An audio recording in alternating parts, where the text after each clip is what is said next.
I never had much sympathy for gangster rap. Gangster rap, NWA, Snoop Dogg, Dr. Dre. But I bet if I went back and listened to those now, I wouldn't be rolling my eyes. Maybe I still wouldn't like the musical, artistic part.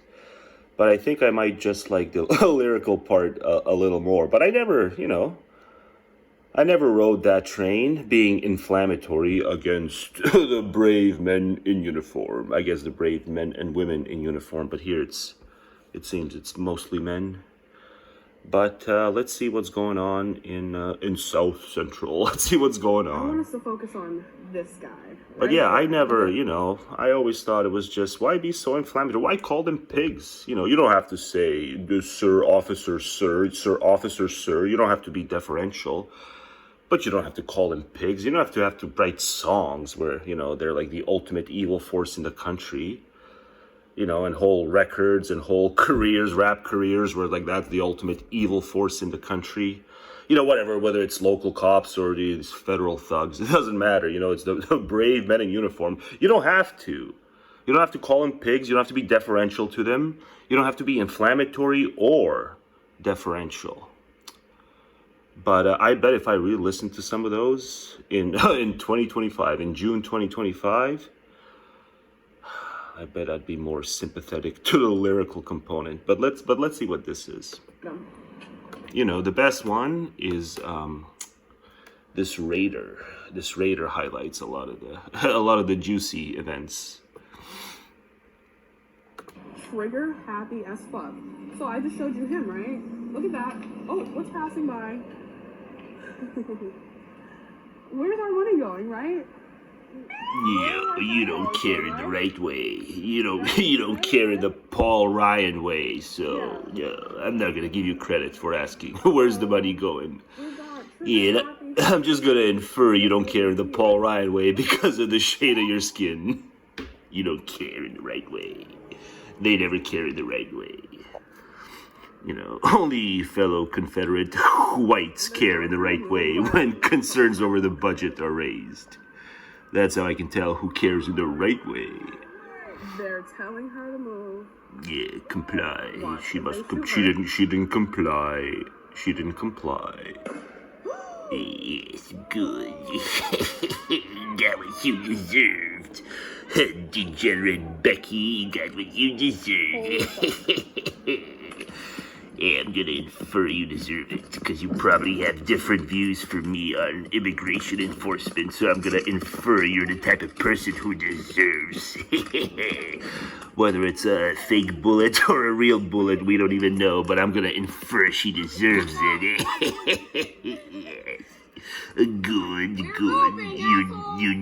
call them assholes, you don't comply. Brave men in uniform. Yes, it's a country based on punitiveness. That's what we like. We want to make it once again a country based on illegal officiousness and punitiveness. We're a punitive bunch. But we're like totally non-punitive and anti-punitive when it comes to our fraudster. He doesn't have to face punitive anything. But it's our political foes that we shall bring the punitiveness. The punitiveness will rain down. Because in part also because we're just like bored pensioners and this is just entertainment for us because, we got empty lives. And, they're waving the wrong flags too very often. Yeah, that's right. They're waving the wrong flag. Volk need their color-coded symbolism to have the right colors or else the symbolism part is not going to work. Volk gets super offended if you're waving the wrong colored symbolism when you protest. They'll justify, like you getting shot. They'll justify even like the Aussie bitch, the Aussie reporter getting shot. And she wasn't even waving the wrong symbolism, the wrong color symbolism flag. But yes, Volk need their color coding or else they're gonna support fascism. You best wave the American flag when you protest fascism, or yes, the Volk are not going to support you. Trigger happy as fuck. Man, look at it go. Look at it go. Holy mackerel. Or hot diggity damn, but you know, it ought to be condemned. It's just, I'm just saying, it's one of my more visually fun videos, but yes, it's gonna be all manner of hot diggity damn. Damn Skippy. Well, no, not damn Skippy. This, no, it ought to be condemned. Be more responsible, you people who think all cops are pigs. Yeah, if you think all cops are pigs, like every last one of them, you know, you don't shy away from the rhetoric. It's hot diggity damn. But thanks for the visuals, but, you know, be more responsible. And so it is with Just Stop Oil, or, you know, these are people who protest in the belief, the sincere and authentic belief that unless serious changes are made to the way the world works, then we are jeopardizing the future of our species. They are not protesting for their own financial, to protect their own financial situation or the wealth that they hope to pass on to their children. So two types of protesters. But who is the her? Of protest for the public good. You may disagree about James simping for ideologically now. No, it's not about simping. He actually makes a good point. He's going to show it. What the public good is, but you can't. It's talking about Greta. It's about Greta. Greta's been captured by the serpent. Greta's been captured by the serpent. Disagree about these two. And yeah, you know, everyone should condemn that Greta's been captured and is being held captive by people who are fighting for their lives, for their very existence, or the existence of their genocidal state. Protests for the protection, the preservation. Okay, fine. You know, it doesn't have to be decisive. It's bad enough that it's crimes against humanity. It's war crimes, you know, and undeniably ethnic cleansing. We don't need to split hairs henceforth. It's undeniably ethnic cleansing. They said it themselves. And now they've captured Greta. But James actually shows, he's not just like simping ideologically. James actually shows what's commendable in Greta. I, to some extent, admire Greta. Mostly because her neurodiversity is like a shield. In terms of like, she doesn't let the mosquitoes get to her. She's like swarmed by mosquitoes online all the time. You know, not saying she's some ideological saint or intellectual giant, but she's, you know, very young. She's been swarmed by all these mosquitoes that I ranted about. Crazy outside rant. And it's like she's all stolid about it. But who knows what goes on behind the scenes. But, you know, she is neurodivergent and she kind of owns it. And now she's been held captive. So, yes, I echo James. Just let her go. They will have let her go by the time I get this up. The status quo which favors you. Right? Yeah, so Greta is also very, very, very unparochial. Some would call it xenophilic, and maybe some would be right. But, you know, setting that aside, she's also very, very, very anti-parochial, like ideologically, conceptually. She seems to care about the global matters, insofar as she understands them, right? If you understood global matters the way Greta does, like you would be as anti-parochial. And yeah, maybe we all ought to be less parochial. I'll say it. It's the less parochial you are, the more commendable you are. You know, you get to appreciate the distant. You know, it's impersonal. That's what makes it nice and lofty. It's impersonal. And yet you grasp it and care about it. It's something aesthetic about it too. So there it is. Cheers. Which brings us to Greta Thunberg, who is in many ways the face of public protest on the environmental front. I hated this up until like a year ago, and I'm just hooked now. But 2 cheers for Greta, you know? Can't we all say it? Or at least let Greta go. Let my Greta go.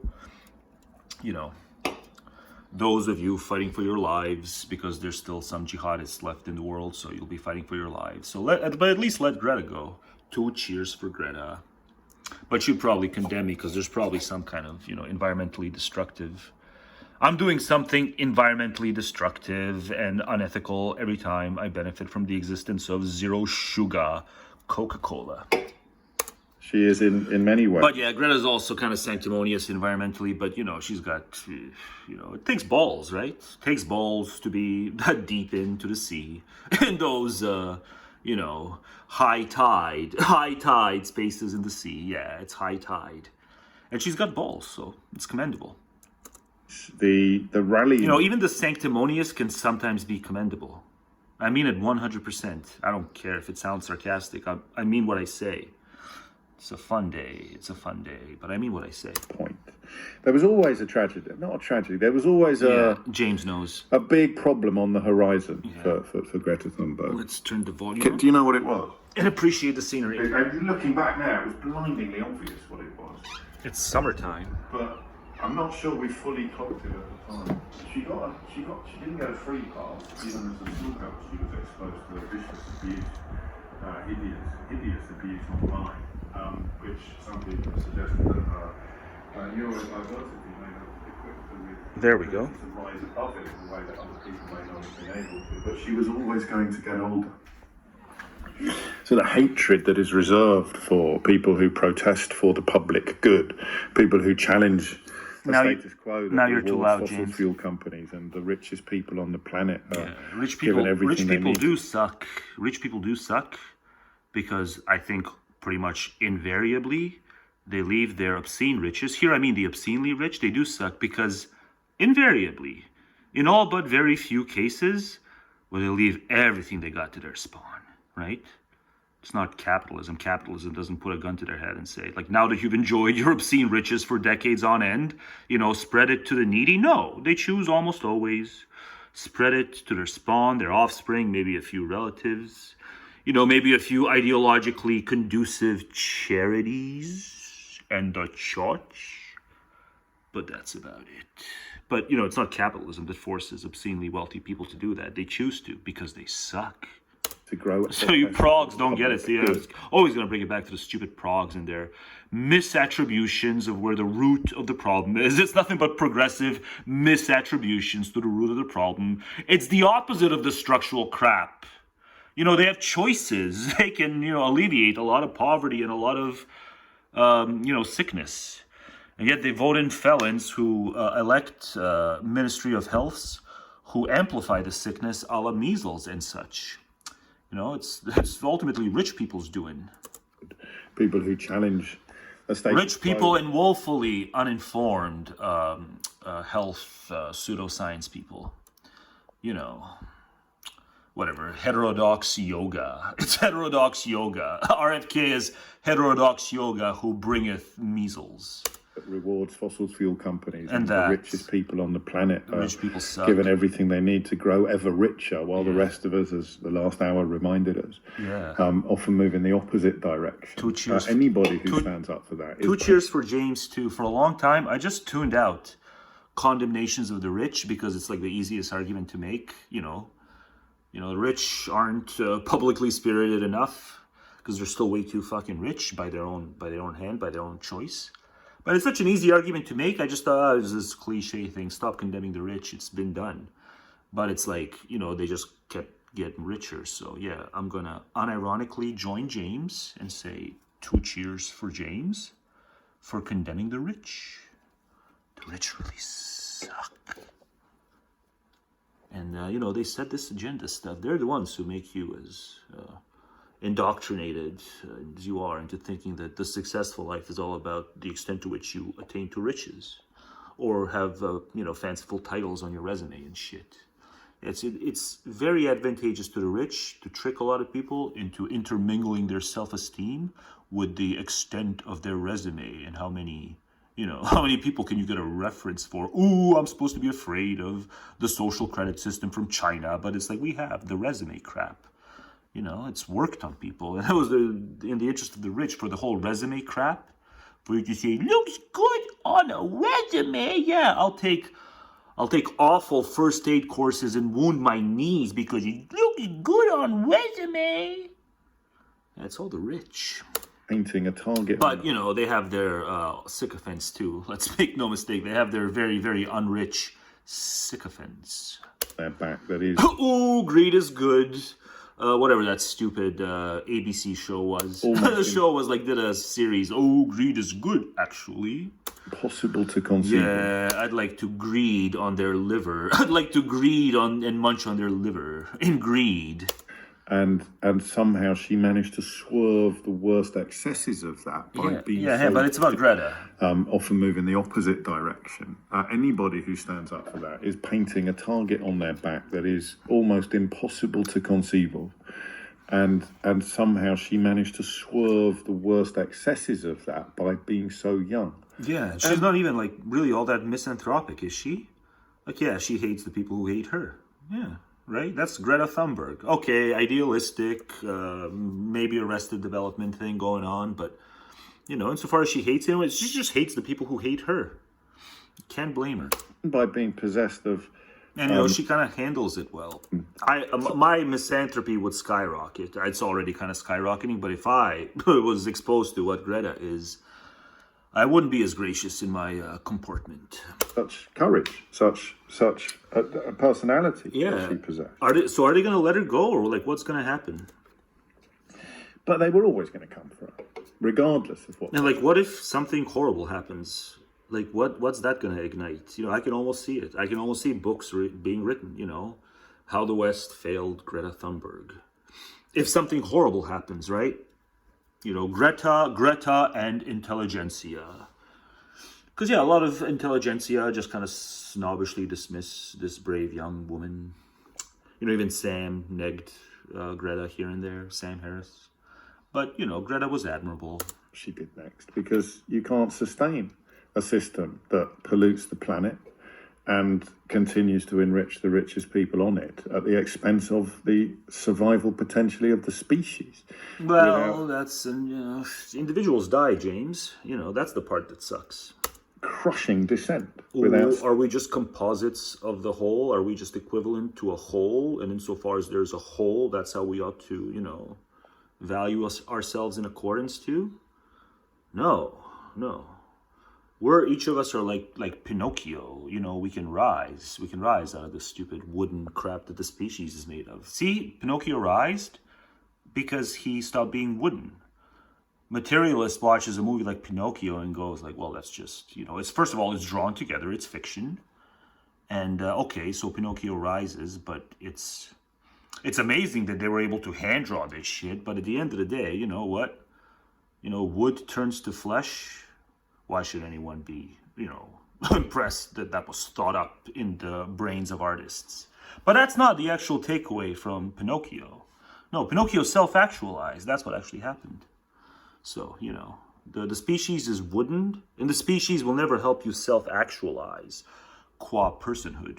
Silencing all criticism. You see Donald Trump doing with regard to his immigration policies. Yeah, but, you know, preservationists, conservationists can't get that because they're always trying to conserve the species. So they can't get it in the, mating context in human affairs. And they can't get it because of their preservationism that targets species qua species instead of looking at the welfare levels of individuals, especially the individuals in the our selected species. It's like, you know, cat full of kittens kind of horror show. Moment is a sort of microcosm of what the world has been doing since 1959 when it comes to fossil fuels and climate change. Yeah, and like, you know, lines are long at the DMV because of all the people. And, you know, we had a bunch of hospital overcrowdings. It was really bad in New York, really bad in Italy, right? In China. Hospitals totally overcrowded, but no, overpopulation is not a problem because the specific claims in books like The Population Bomb were debunked. Therefore, don't you worry your pretty little head about overpopulation. But yeah, it's really bad when hospitals are overcrowded.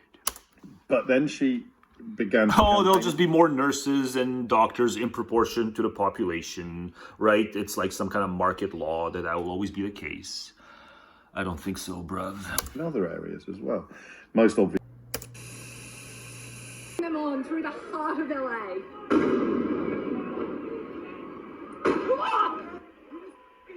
Oh, you see it there. Lauren Tomasi was recording live when, without warning, my thoughts exactly. But hang on. Raised a weapon and fired, hitting her in the leg. Yeah, it's worth more than a static segment. Wouldn't you say it's worth more than a static segment? An officer behind her raised a weapon. But see, the mainstream media trying to shift the onus on that officer. Raised a weapon and fired, hitting her in the leg. Tomasi wasn't wearing any protective gear and cried out in pain. Sounds like personal irresponsibility, doesn't it? Listen. Tomasi wasn't wearing any protective gear and cried out in personally responsible. You weren't personally responsible. You entered the U.S. and you're not covered from head to toe in bulletproof materials. What are you doing? You're not just entering the U.S. You're entering to do reportage, and you're not covered, and you're not armed to the teeth. She later reassured her crew. You're not covered or armed to the teeth and you're entering. What's wrong? It's the land of personal responsibility. Mainstream media trying to cover up. Without warning, an officer behind her raised a weapon and fired. It's not about him, it's about her. Why wasn't she covered in bulletproof materials or armed to the teeth herself so they know not to shoot at the other one who's armed to the teeth? Before quickly backing away with her cameraman. Wait, what? Cried out in pain. Why do I care? What is this? This sounds like a news agency. It sounds like a news agency that doesn't get it. The West's problem is too much empathy. Yeah, don't tell me she's crying out in pain. That's what's bringing us down. It's too much empathy. For the ones crying out in pain, no, it's just lamestream media doesn't get it. You don't enter the U.S. unless you're covered from head to toe and armed to the teeth, preferably. But yeah, there's other stuff. No, not act of a coward. Act of a brave man in uniform who understands that to enter America and not be covered from head to toe and to attend a protest is to be asking for it. Because we're patriots.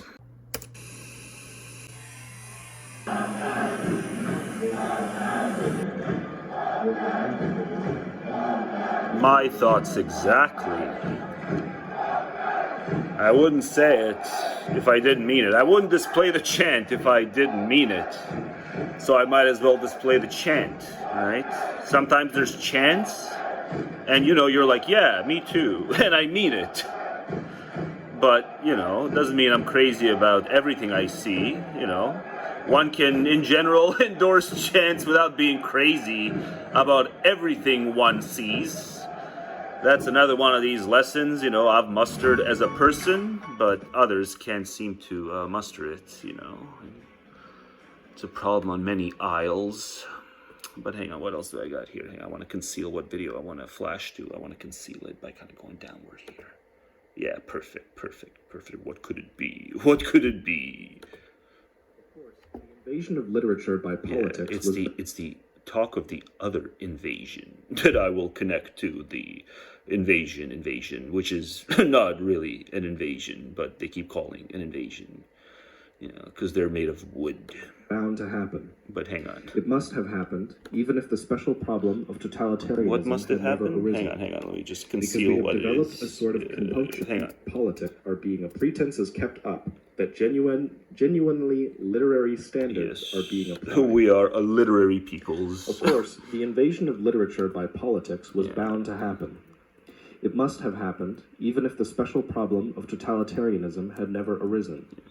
Because we have developed a sort of compunction, which our grandfathers did not have, an awareness of the enormous injustice and misery of the world, and a guilt-stricken feeling that one ought to be doing something about it, which makes a purely aesthetic attitude towards life impossible. Yeah, you can't chant the evil away. No one now could devote himself to literature as single-mindedly as Joyce or Henry James. 1948 mystery thing, you can't chant the evil away.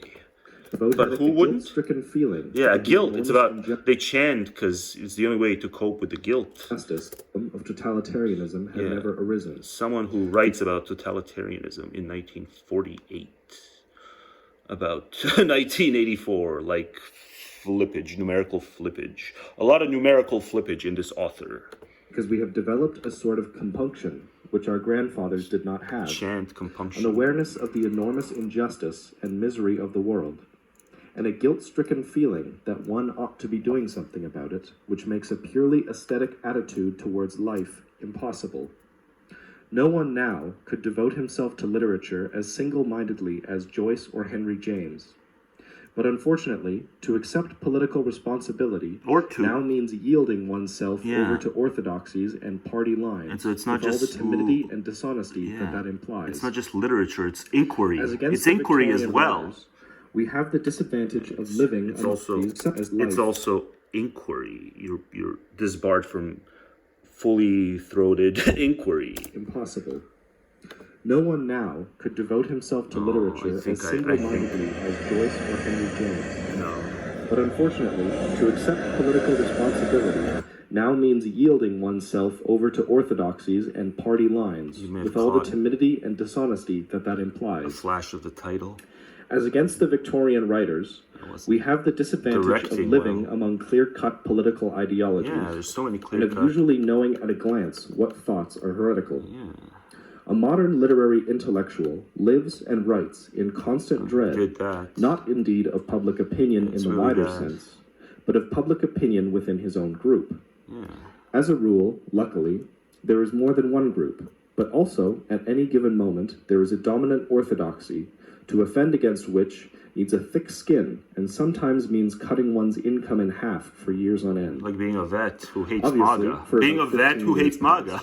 The dominant So orthodoxy, especially applicable. among the young, has It's been so left. applicable. The key words are progressive, democratic, and revolutionary, while the labels which you must at all costs avoid having gummed upon you are bourgeois, reactionary, and fascist. Almost everyone nowadays, even the majority of Catholics and conservatives, are progressive, I don't know about or that at least now. wishes to be thought so. I don't know about that now. No one, so far as I know, ever describes himself as a bourgeois. Just as no one literate enough to have heard the word ever admits to being guilty of anti-Semitism. The bourgeois didn't We are save... all of us good Democrats, anti-fascists, anti-imperialists. The bourgeois didn't save America from entering its most dangerous stage ever. Like, unironically, the bourgeois didn't save... upon you are bourgeois, reactionary, and fascist. Almost everyone nowadays, even the majority of Catholics and conservatives, are progressive. I wouldn't say or at so. least I wishes to be thought so. Back in the late No 40s. one, so far as I know, ever describes himself as a bourgeois. Just as no one literate enough to have heard the word ever admits to being guilty of anti-Semitism. We are all... Ever watch two parents fight? That's kind of what I feel like I'm in the middle of right now. I hate it when dad and dad fight. I would prefer if mom and dad would just stop fighting. I don't want to see my parents fighting. They're still together. This is just a fight. It's just fake, you know? I think it's fake. They'll work it out eventually. I'm hoping it's like a Ross and Rachel thing, that it's just a break. Do we have to pick and choose which dad we want to live with? Yeah, no, I want to live with both of them.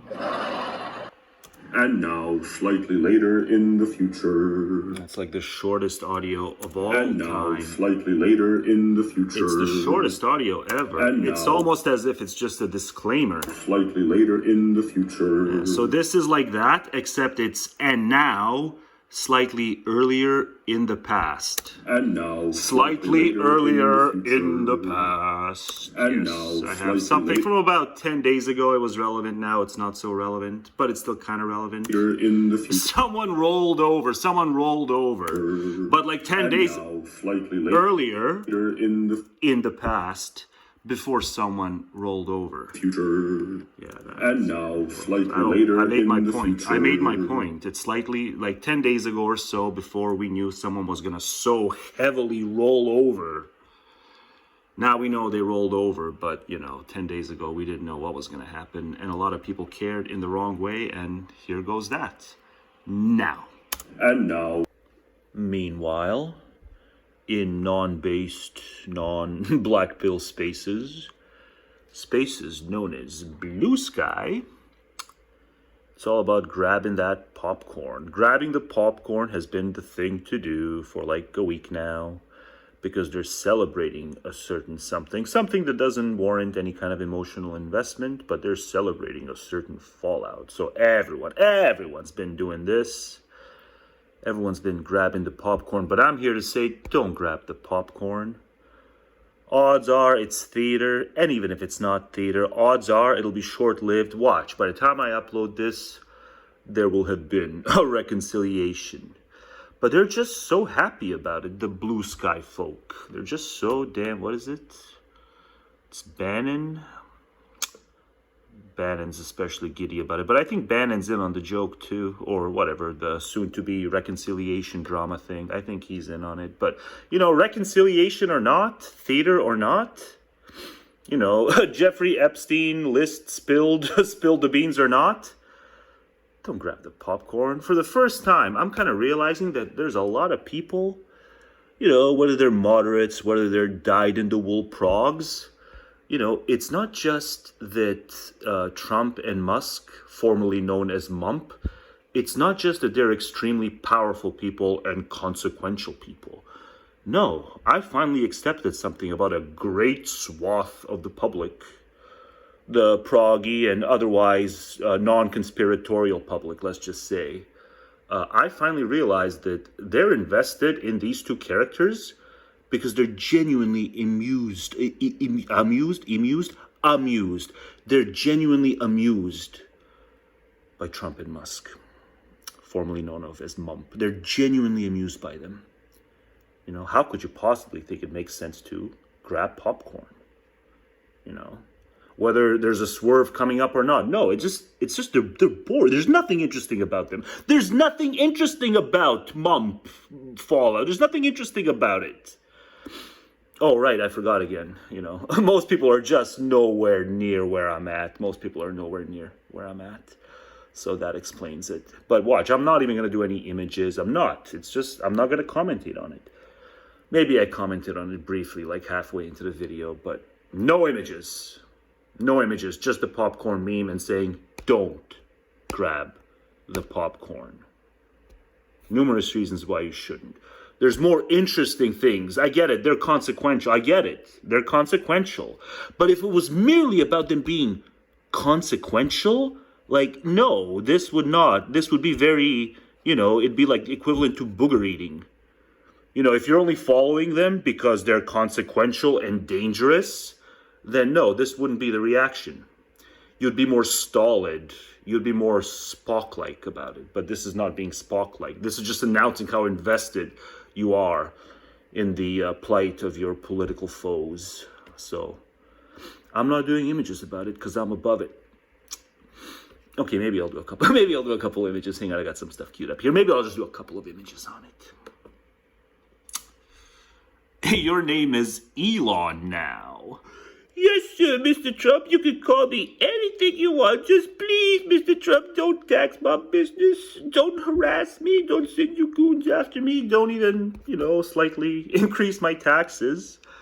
And then you can call me anything. But please, Mr. Trump, don't be mean to me. Don't be mean to me. I'm just a struggling entrepreneur. Yeah, it's perfect, right? It's perfect. He is an alien. Technically, he is. And technically, you know, they found that, you know, the court ruled the way it did in terms of his past. But see, right away there. Maybe some... No, you're not watching the video. Don't grab the popcorn. It's either theater or there's a reconciliation by the time I upload this, or, you know, the most important reason, neither of them are the least bit interesting. Nothing ever interesting comes out of their mouths. It's just they're dangerous and consequential, so you got to focus on them. But they're not interesting. But still, I'm cheating and doing a couple of images. Maybe a couple of more images. Yeah, he probably does look this bad at this point. But, you know, he's like in his late 70s, so I'd probably look this bad too in, 4 decades. I'll probably look this bad too. You know, I'm kind of already on the way there. It's harder to lift stuff. It's harder to do like 40 push-ups. I'm as winded after 40 push-ups as I was just like 5 years ago after 80 push-ups. I'm as winded. It's as tough to do 40 push-ups today as it was to do 80 push-ups like, 4 or 5 years ago. So yeah, we can all laugh, but, I don't think any of us are going to look that much better at 78. Moobs and all.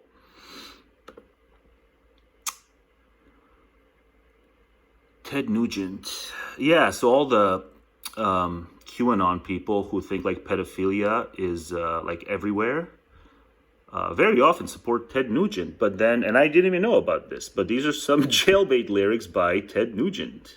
and you can just see them, because if I read them out, maybe this video will be, prohibited. But yeah, I guess it's no longer even about mump. It's just about other kind of blatant hypocrisies. The movement that makes it all about, the pedophilia being normalized, apparently, are the ones who normalize the guy and love the guy, very often love the guy who does this kind of stuff in his lyrics. So, and speaking of, here's a very short clip that you would have thought was like from 1923. Very short clip coming up next on No Avail that you would have thought this has to be 1923, but turns out it's from 2023. It's a criminal justice committee. And they propose some stuff. One guy specifically proposed some stuff, and I don't even say anything. It's just a short clip. Enjoy. Peter Chairman. Thank you, Chairman. And thank you, Representative Powers, for bringing this. I think it's a very good idea. And I was just wondering about, could I put an amendment on that? It would include hanging by a tree also. And also, I would like to sign on to your bill, sir. Thank you.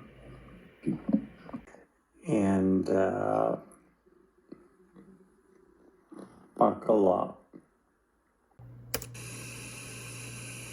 Like, I don't know what the point of protesting now, 4 months into the Trump administration, is. Like, what's the end goal? What's the decision point? Also, what's the ask, right? I mean, this is stop breaking laws, for starters. I talked to Bill about. I mean, people, I think, are protesting.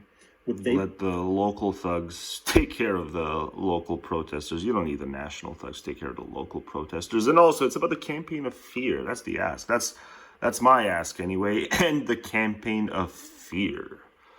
Took over the GOP through the campaign of fear. Now wants to take over America with it. They believe to be... And that's the ask. I agree with them, right? Like, really bad, inhumane... The ask is, fuck you. We're not going to let you take over the country through a campaign of fear. That's the ask. Law enforcement it's a action. Fuck you ask. But legal. Wait, what? Action. Protesting what they believe to be... And I believe to be, I agree with them, right? Like, really bad, inhumane law enforcement actions. But legal law enforcement actions. Well... For the most part. As I understand it, if you're going to send the national into the local, you got to have the blessing of the local governor and the local leadership, and he doesn't have their blessings in the case of, LA County and I guess now California at large. So, I don't know how it can be legal when you have to have the blessings of the local leadership and he doesn't care to solicit, much less obtain the blessings of the maybe the written, it has to be expressed and formal, but I don't know. Voted for. Part of me is like, I don't know, don't you save your protest for like Kilmore Abrego Garcia, where he has been, illegally extradited, right? And just like ICE agents being terrible and carrying out a horribly immoral policy, that's different than illegal. Like, you know what I'm saying? Like, part of me is just like, document it all. Like, come out on the streets, don't protest it. Just come out on the streets with your cameras and just videotape all of it, right? Get all of that stuff published and out into the world so the world can see what the government does. But, like, I don't know, do you want to go to the mattresses on this? I don't know, do you see what I'm saying? Like, can you focus on illegal stuff? But maybe this is wrong. As I said, I have many more questions than answers. Yeah. I mean, why even have governors and, any kind of other local representatives then if it's all about what the press wants? And the press can inject any kind of agency into any kind of part of the country and all the middlemen have to just abide by it. And it's legal. I don't know if it's legal, John. And if it is, then, why even have them there to do anything when they can just defer to the executive? I agree with you. I think part because... Or when they have no other choice than to defer to the executive because it's legal. No, it can't be legal. Honest. This would not have been my flashpoint, probably. Right? They did it in, I think the last time it was unsolicited was in 1965, right? It was, the other racial thing. Now it's more, Confederates or whatever, neo-Confederates versus the Mexicanos, but back then it was, it was the black thing. But in both cases, I don't think it's legal. I think that disappearing people to the foreign prisons without due process, for me, is a much easier thing to show up for. Although, what's happening in LA, it's like, here's the problem, is like, this goes back a long way. Like, essentially what happened in our country is that we made a tacit agreement, culturally, that, yeah, we knew there was a lot of people here illegally that were either overstaying their visas or had come here from someplace, and now they were cleaning houses, and they were going to the Home Depot, and they were working on construction crews, and they were working in the fields, And they were Yeah, it's like we know people jaywalk. Far more people jaywalk than are, in some way made to deal with the consequences, the legal consequences of having jaywalked. And that's kind of how America, felt about the illegals until America stopped feeling that way about illegals. And now it's going to be they're going to have to make up for lost time. But maybe the jaywalkers will face the same thing too. Maybe America's going to get so damn punitive that in a couple of decades, it'll be like making up for lost time and kind of reviewing footage of all the people who jaywalked, when it wasn't a big deal.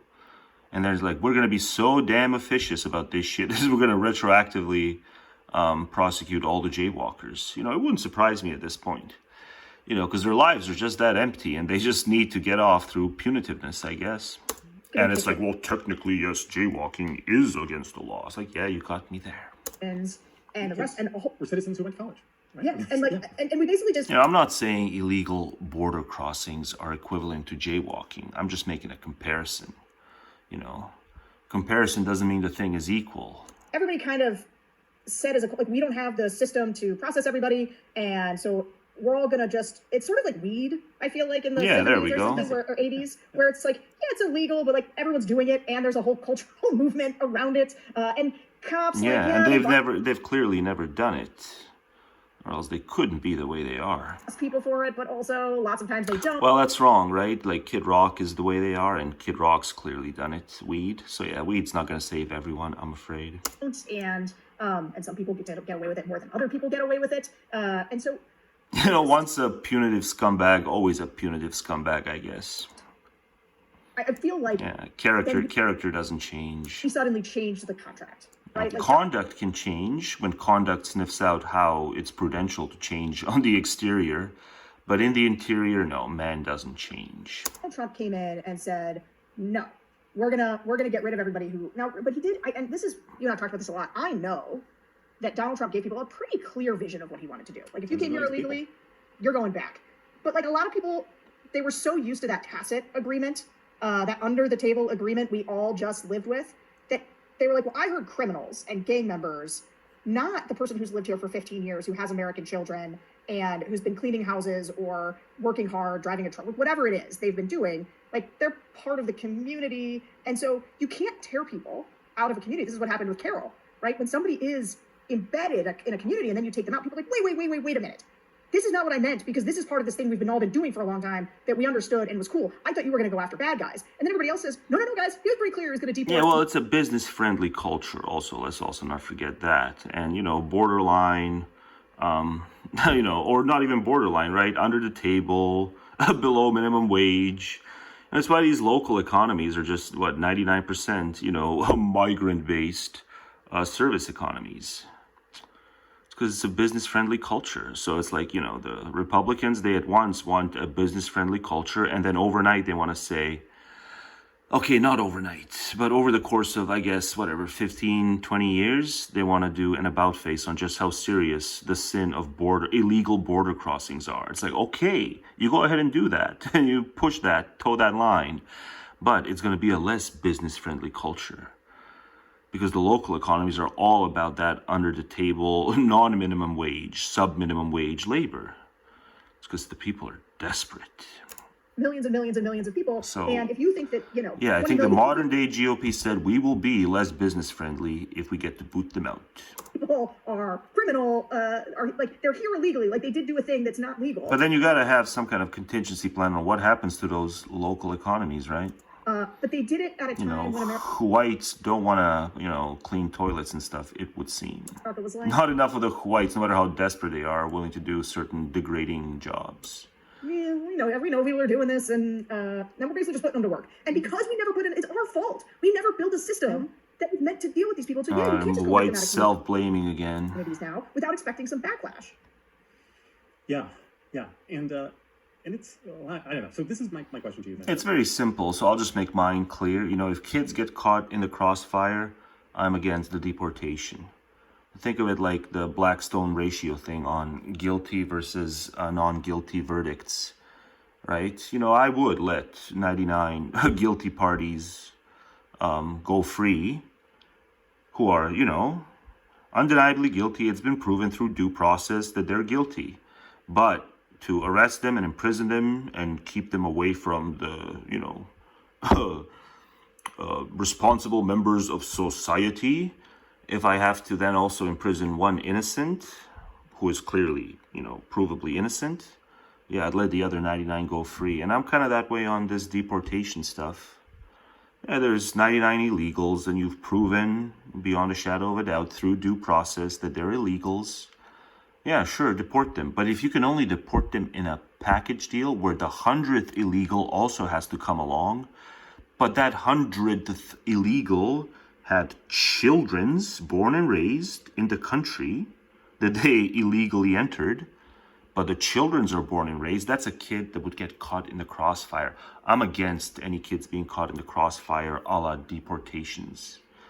But yeah, if we can do it clean, where it's someone who doesn't have any dependents in the country that they're now going to be deported out of, sure, I'm in favor of deportations then. But it seems in America, any kind of, there's caveats to my commentary on who should and who should not be deported. Those types are vastly outnumbered by the other two types who say, never enough deportations or, never deport anyone. So it seems that the chorus is drowning out these two choruses, never enough deportations and never deport anyone.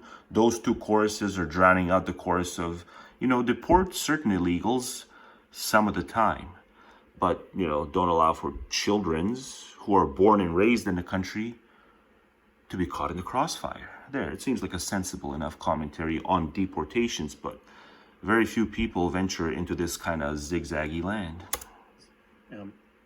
And maybe this is sort of an academic question, because the truth is, none of us have any control over protests. Protest movements are like so you get protest movements because whatever.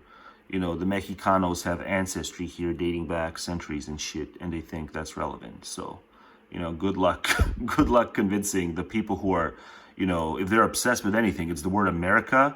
Good luck convincing them that their favorite word, America, is not what they think it is because your ancestors lived here centuries ago. Yeah, good luck with that polemic. Or fish. Whether you're Mexicano or whatever else. Predator, it's a whole school of them. They all change direction at the same time and move. Yeah. And that's kind of how protest movements are, right? There's no real way to, unless there's a special leader who emerges to really take control of them, which can be either good or bad, by the way. They just sort of have a mind of their own. It wasn't Kamala. That's evident. I don't know. It's the kind of thing because Kamala wasn't. You gotta have to watch the last video to find out what Kamala wasn't. Kamala wasn't something. We should push a lot of chips into the something enough. Here's the thing: I do know that Donald Trump wants this to happen, of and course. so I think that makes it hard for me to feel great about it happening. Is because he is desperately looking for a reason. He's just sitting there saying, "Give me a reason to come and screw you guys up. Give me a reason." And put the Marines in there, and I know that voters, their reflexive desire to not like chaos, like people in the streets, things on fire, Trump come out ahead on this. If there are fires being set and violence in the streets, people will want that to end. And this is where Trump is going to, I think, be able to bolster himself. You vote for fraudsters. Yeah, you don't deserve order. Enjoy your disorder, America. You voted for it. Let me, though, offer you a counterexample. But John has a counterexample. John has a counterexample. It's a worthy counterexample to bring up. Let's let John go from the start. Hang on. Okay. There was a protest movement in America not that long ago in which people walked around with long guns and improvised weapons, and it was the true people. To the United States Capitol, and they made they vandalized America's Capitol and beat up police, and those people. Some of them just caught themselves as bypassers because they gave into the fear thing, but then others did what? Patriots and martyrs, and they were martyrs, and. The more fanatical will have more martyr-like figures. Those people are now patriots and martyrs, and it did not seem to hurt their movement at all. Yeah, that's not because they had a lot of conviction. A lot of courage of their conviction. A lot of combustible elements in America. American democracy had been thwarted, and so they took direct action, as our Marxist friends would say from the 1970s. Well, except and it worked out okay for them. Yeah, the Marxist friends would do it on behalf of labor. These folk would do it. They would go to any measures to ensure that there is a future for white children. and we really like the word America, so it's gonna have to be here. There must be future for white children's. That's not because true. they have a lot of conviction, Will right? They have be heard of it. mealy-mouthed around the fact that there was that hang Mike Pence sign. That's how badly we need to go to create a political structure that also ensures a future for white children's within this land we call America. And, candidly, it is probably the best word you can assign to a country. America, what country has a better word for its name? So you almost can't blame them. But man, are they ever discriminatory based on pigment. That's what it's about, John. That's why they got away with it. Enough of them. It's not that they're fearing, being outcast. It's that they see no other clan in their world is going to ensure that there's a future for white children's. Quite like the Trumpy clan. And they made they vandalized America's Capitol and beat up police and took a crap in Nancy's office. Like literally took a crap in Nancy's office, and hanging all these things. They would have hung the guy. What you think they would have gotten to him and exercised restraint? I hold my tongue and exercise restraint. It's a little bit of Graffin. Millport. Got to track Millport and to track Too Many Virtues. Two of the best things the man's done. But yeah, you think that crowd would have exercised restraint had they gotten their hands on him? They would have hung the guy. It's not that they were just trying to not be outcasts in MAGA. No. Trump has to happen. Trump will bring about a future for white children's in a land that we're going to keep calling America, because by God, it's going to have to be America. Because we hate those Mexicanos. People are now patriots and martyrs, and it did not seem to hurt their movement at all. Yeah. That's not because true. they had a lot of conviction. Right? They say America a lot. Heard of their convictions. Yeah. They It helps with the conviction. It helps to stamp out the skepticism. Just keep saying America and sound profound as you say it. That American democracy had been... air of solemnity as you say America. And so they took direct action, as our Marxist friends would say. Yeah, they were directed. From the 1970s. And they were directed. Okay for them. The word fight was used maybe figuratively, right? Again, the word fight was used maybe figuratively. They had directed. They were merely following directive. I just, what I'm trying to say is, there aren't ironclad rules. There's just exceptions to everything here, right? And sometimes it breaks one way, and sometimes it breaks the other, and it's really hard to understand why, I guess. It's not that I like the stupid symbolism of the, third worldist flags. It's not that I like that. It's just I don't understand how, when it's clear Gestapo shit that's opposing it, how anyone can side with the Gestapo shit. But here we are. Yeah, I don't think Rainbow's on fire, right? everything's on fire. Yeah, everything's a catastrophe, and so... Tonight on No Avail. Just play everything's this, on fire. play this Everything's over a catastrophe, tonight. and so... Tonight on No Avail. Let me though offer you Rainbow's on fire. Right. Everything's on fire. Yeah, everything's a catastrophe, and It's a so... loop. It's a Nietzschean loop. It's a Nietzschean Everything's on loop. fire. Everything's a catastrophe, and so... I needs my Nietzschean loops. Everything's on fire. Everything's a catastrophe, More on and so... Nietzsche later, though. More on Nietzsche at 11. Now we got prime time, though. We got prime time issues. Because why? Rainbow's on fire. Yeah. Everything's on fire. Everything's a catastrophe, and so... Or is it? Or is it? She says... Bible protest. But right now, literally every headline is like... Rainbow's on fire. Oh, it's everything's on fire. It's what the headlines Right are now. saying. Literally It's what every the headline is headline. It's what the headline says. very She didn't. small I amount didn't of- play that part first. Bible protest. See, this is why context matters. What does she actually say? Right now, literally every headline is like... Rainbow's on fire. Right. Everything's on fire. Everything's a catastrophe, and so... Let me though offer you a counterexample. So are the headlines right? Bible protest. But right now, literally every headline is like... Rainbow's on fire. Right. Everything's on fire. Everything's a Just catastrophe, let and so... them talk a little Offer you louder, a counterexample. even though it's very early in the There's a morning. protest movement in America. Because we're gonna hear it again, but I gotta- People walked around with long But I guns and can't. improvised. Hang on, no. One more time. realm with peaceful protests, the very Yeah, small but hang amount on. of Bible protest. Right now, literally every headline is like... Everything's on fire. Everything's a catastrophe, and so... Seems common. Until their forced deportation from the country. And Plot a report thickens. suggests that they include Where's the Greta? Palestinian member of parliament. She's off to Frenchville. Now, the Swedish activist Greta Thunberg, who's Yes, also that's what part it's of all this mission. about. That's what this apparently video is going to be all about. But then no swerve. But plot thickens. She's sent to Frenchtown. Her journey. But then what? Sweden. So You're gonna seek revenge? Activists are Yes, to be the vengeful one for once. in the next few days.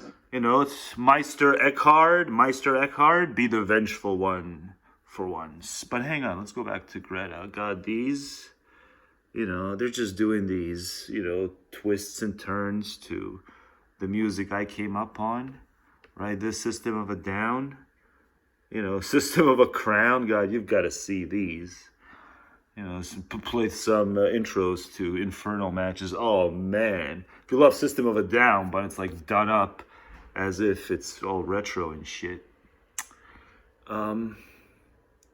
Yeah, you know, I predict he'll be arrested. And, you know, I've got yet more to say. But hang on, this was about Greta. You know, man, look at it go. Yeah. No, Waters, we no. were I shan't be vulgar. Attacked and kidnapped. Let by her speak. Israel and taken You know. against our will to Israel. I made a vulgar joke and it's just unnecessary. It's called maturing. I'm maturing. So I'm cutting certain things out that are just, you know, though, you know, comedically appealing or too vulgar. And she's commendable enough not to be the target, even though no one's going to see it, but to be the target of any such vulgar jokes. We were detained. You know, whatever. Greta was, insert whatever you'd like. And then some of us deported, some are still there. No, Greta was brave. You know, maybe that's... I can't let that edge out the actual title. But, you know, Greta was brave. It's a true fact thing. Very big uncertainties because it was quite Yeah, chaotic and you know, like the other one was brave. The Aussie one who got shot in the leg, and like no one on the MAGA rotten side. No one cares on the MAGA rotten side. Just a Dame reporter, Aussie, you know, caught in the crossfire. Doesn't matter, you know. Don't even know her views, but whatever. As an Aussie, she's non-America first. So let's cheer for it, you know. Such wretched people. So I don't really know what's going on. I haven't had a phone for many days, and It was wrong what happened. You shouldn't have been captured, but you also, you know, interpret titles multiple ways. You shouldn't let yourself continue to be ideologically captured. You know, and just come to understand, you know. It's about individuals, not these, you know, wholes qua species when you talk about your environmentalism. It's time for you to think seriously about the importance of personhood and individuality.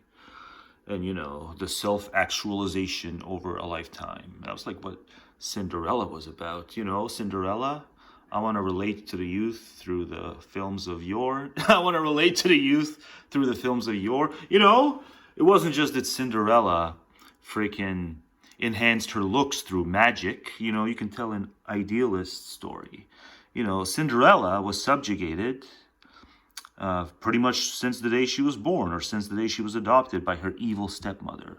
Like our evil stepmother age, the age in which we live, abuses us and limits us, so was Cinderella subjugated, and, you know, these abuses in growth occurred to her, so she had low self-esteem. Cinderella had low self-esteem, and then one night she decided to defy the orders of her bastardly stepmother, who was really beautifully drawn. And it's amazing they drew that shit. You know, aesthetically, it's an aesthetically beautiful picture. It sounds beautiful and looks beautiful. Voice work and the artwork.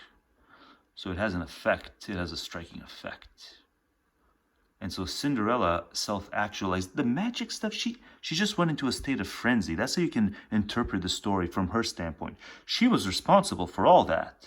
You know, she attained to the enhanced look because she first went into a state of frenzy after she decided to defy her, you know, hopelessly wretched stepmother's orders. You know, and then she self-actualized. But she conjured during her frenzy the whole magic show, you know, and the song, the beautiful song. It was just her. There was nothing supernatural going on. It was just her portrayal within, because she went into a state of frenzy when she decided to disobey for once. And then she grew her self-esteem, and then he picks her, and it makes the stepmother ever so vengeful and hateful and envious. And we appreciate the envy that it fulfills her, because she subjugated her stepdaughter for no goddamn good reason. So it delights the viewer to see the stepmother, succumb to such envy and unbearable envy. It's where Cinderella attains to the beautiful life because her self-esteem grows, and then the wretchedly mother has to live in envy and see them right off into the sunset. That's what's awesome about Cinderella. But I forget how Cinderella plays it. I just know that I didn't want to do the vulgar joke, but you ain't no Cinderella. But I'm glad you're free. But you ain't no Cinderella. They were absolutely nothing compared to what people are going through. I've crossed the line of sorts. In Palestine, especially Gaza right now. And this is yet another international... Okay, so all the comedic vibes can just to understand about my segments, all the comedic vibes can die down suddenly when something horrible is mentioned. It's true. But I don't think people go in for that kind of watching. Violation of international rights. Yeah, it's adding bad. To the list of countless of... It's bad, but don't you love my interpretation of Cinderella? The idealist thing, like no magic actually happened. She went into a state of frenzy after she gained enough courage to disobey her horrible stepmother and stepsisters. She was subjugated and they lowered her self-esteem, but she, bore it all in that kind of Christianly composed, yes ma'am. She said yes ma'am. And then she's like, fuck you, I'm gonna do my thing. And then he picks her. And the sisters go berserk. It's beautiful. It's a beautiful movie. Even though it's, it's not like, Shakespeare. But it's, it can be simple and, beautiful. Beautiful to see them all succumb to such envy. Because he picks her after. Especially towards Palestinians. But she was in a frenzy. She was in a state of frenzy.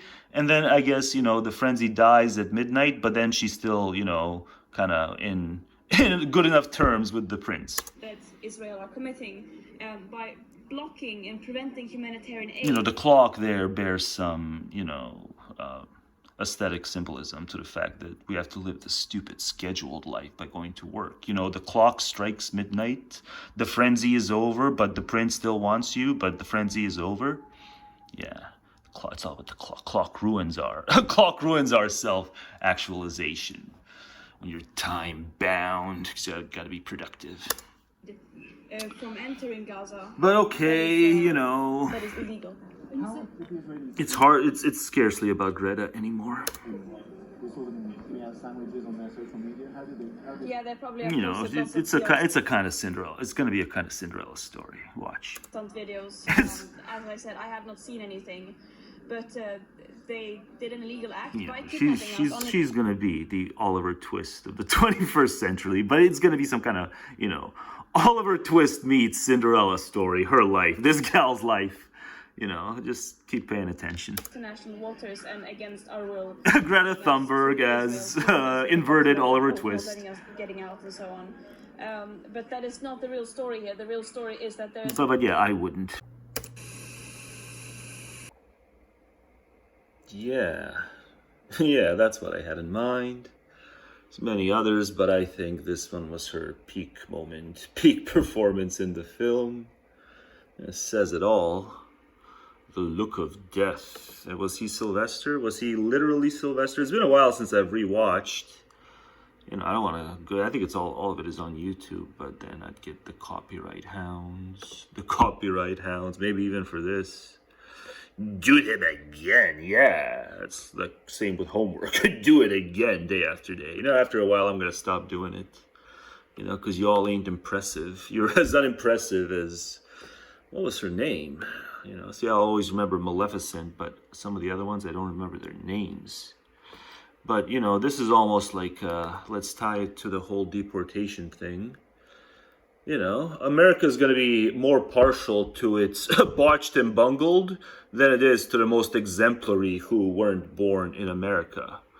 So yeah, don't go to the place that's going to have this kind of thing, having one or another kinds of power over you, it's just going to be as lopsided because it can't recognize you because it's envious. It was super envious. Even when one of its childs was picked, by like the guy, right? He was like the it factor, was the prince. And he picks one of her childs, but it wasn't flesh and blood. It wasn't flesh and blood, so she didn't go for it. Yeah, that's America, Yeah, smirky place, only when the flesh and blood comes out on top, the blood and soil. So, Cinderella was a movie about, rightful self-esteem gained over time through a kind of frenzy. And, it doesn't matter exactly how she came up with the goods, the clothes, how she enhanced her looks, because it wasn't about her enhanced look. It was about that she did it on her own. She went into frenzy, and then it's like, this is the wide-eyed migrant. This is the wide-eyed migrant wanting to go to the U.S., and this is like the U.S.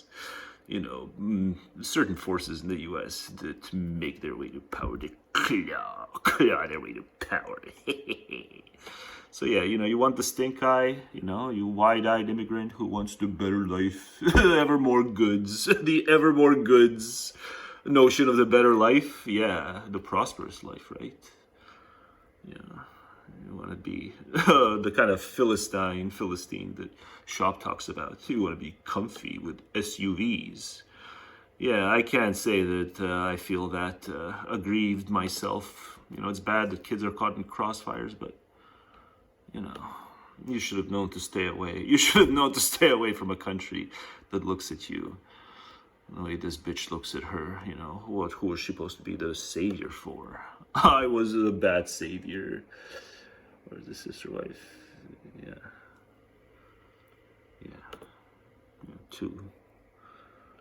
Too mired in blood and soil. America's too mired in blood and soil. Okay, that's it. Donald Trump wants to jail our governor for defending our Constitution, for protecting the people of California. Then he'll have to arrest me too, and I will gladly and proudly stand with our governor in that jail cell. What I saw over the weekend was very distressing. I also was notified that federal agents were using Gillibrand stick her neck out? I don't think we're going to see Gillibrand, which is in my district, as a staging area for raids. Let that sink in. This is a church and elementary school where children are. I am prepared to defend the church. For the first time in my life, yes, let's defend the church. Leave the church alone. Leave the church alone. Don't be a hater of churchy freedom. Come on, it's religious freedom. You've sniffed it. Leave the churches alone. Leave the children alone. You should feel at peace. And this is where I stand. Sometimes, it's only the parent that takes the child to church. So if you want children in church, you leave the churches alone. Leave the parents who take their children to churches alone so the kid can keep going to church. But if you eventually ease off, then I'm going to tell those parents, quit taking your kid to church, you fucking retards. Every act that we see coming down from this federal where's the Chola? Is unconstitutional. Where's AOC? This escalation came from the President of the United States. I did a thing last summer with the one who went on to be a superstar that's AOC adjacent. I always forget her name. She welled up and made some tasteless joke at the convention, at the coconut convention. It was August. So there's been that other one that knows how to use social media for clout and political goodwill clout, so-called. But what's her name? But, are any of the Chola-ish figures going to show up? States. It's stakes, high stakes for the blue people in the U.S. It's high stakes. The decision by the current president... The man is sick and motivated. He's motivated despite being sick. Administration to federalize the California National Guard, bypassing the governor, marks one of the most serious and threatening uses of domestic military... It's like if Bull Connor were president. Like, Bull Connor was never president. Like, it was just Nixon at the time. This is like if Bull Connor were president. Authority in modern American history. San Jose stands with LA, and if they come after LA, they come after the Bay. Martin Luther King Jr. once said, true peace is not merely the absence of tension. We're about to find out just how committed are the chuds of America to Martin Luther King Jr. I think we're going to find out that we're in for a surprise in terms of just how popular was Jr. It is the presence of justice. So as they continue to lie, as they Chud never read Martin. Chud never read Martin. continue to make a mockery of our legal system, we will stand up for justice. Yeah. It's not like Chud was, spared the opportunity to read. And let me be clear, Chud was bombarded with Martin recommendations all his life long, but still Chud's like, I'm not going to read Martin. I'm going to... people of California. I'm going to read Peter Thiel. Who's this? Who's this burly, wondrous man? Who's this burly, girthy, wondrous man? That's what it's about. All kinds of content coming up explaining... Stay the course, hold the line. You're on the older side, but you just never stop lifting. Just never stop lifting. You want to kick MAGA ass? I'll help you. I'll walk into a freaking MAGA of 20 plus chuds. If I got you along my side, I'll walk in with confidence. You and me versus 20 MAGA chuds. We'll do it. Don't scroll. I've got a moral compass and a soul. We'll do it. And with what Trump is doing to our country, I'll do it psychically. Be ready to I'll go into a frenzy. I know You'll just do it, but I'll do it and help because I'm going to go into a frenzy. Every day enrages us. Every day is heartbreaking. Stay the course, hold the line. Man, let's kick their ass. Let's kick their fucking ass. You go first. We will get through this together. And to any of the comments, plow through them. There to say the U.S. is done, the U.S. is lost. As long as there's air in my lungs and a will to fight. Yeah, fight. Yeah. Never give up. Never surrender. Why would I? If you're at the helm. You. Oh, you. Yeah. Oh, you're making me blush. I've been involved with some other men as of late, and it's really not going really well. It's not going really well, but whoever said being on the rebound is a crime. But just so you know, I've been wounded. But I think you're the kind of man a man can trust. Yeah, that's what men need. Men need the kind of man that a man can trust. Is this a copyright song? It's not a good song either way, but men need the kind of man a man can trust. I feel I can trust you. You'll protect us. You'll protect us, like, seriously. But yeah, I'm ready. But I'm north of the border, but somehow I feel myself ready. Yeah, but don't copyright this, or I'll go nuts. Lawyer and the worker. Isn't that just an argument, though, as to also why the US should allow more legal migration, that these people without documentation should be brought into the legal fold so that this isn't perpetually just being an exploitative culture? Well, personally, I don't really want any more immigrants here. I don't want any more legal immigrants, and I don't want any more illegal immigrants. We have enough people as it is. Well, because it makes Americans suffer. It not only affects the culture, so it changes the demographics of the country, which will affect the white people who live in this country. Yeah, I didn't have to say white, she said it. Also going to affect, things like housing. Now Americans are struggling with housing. No, she didn't say white, but she might as well have. The cost of housing is going way up because now we're competing with millions of other people. Maybe it deserves I don't want any more illegal immigrants. We have people as it is. Well, because it makes Americans suffer. It not only affects the culture, so it changes the demographics of the country, which will affect the white people who live in this country. But it's also going to affect, things like housing. Now Americans are struggling with housing. The cost of housing is going way up because now we're competing with millions of other people. Down because we curbed the rates of arrivals. And now ours is going down, and I'm impacted. Because now they're struggling with these people, and they can't find houses. They're competing with people at slave labor. I have opposite problem in terms of the housing. It's all going down in Canada. Taking normal wages, that's still taking a job away from an American citizen. I would rather that job be done. Counterpoints. What does Natalie have to say about your theft? Your identity theft of Natalie's counterpoints. I guess it was ContraPoints. Ooh, Natalie. An American citizen than someone who just got here and they're here for economic opportunity rather than they're fleeing a dangerous situation, which is the majority of these immigrants. You know what? It may be more of a gray area. Usually you can tell when the person you're arguing with or a person who's presenting arguments is being dishonest is when they're trying to present a thing that can give you like the pros of every side of an equation.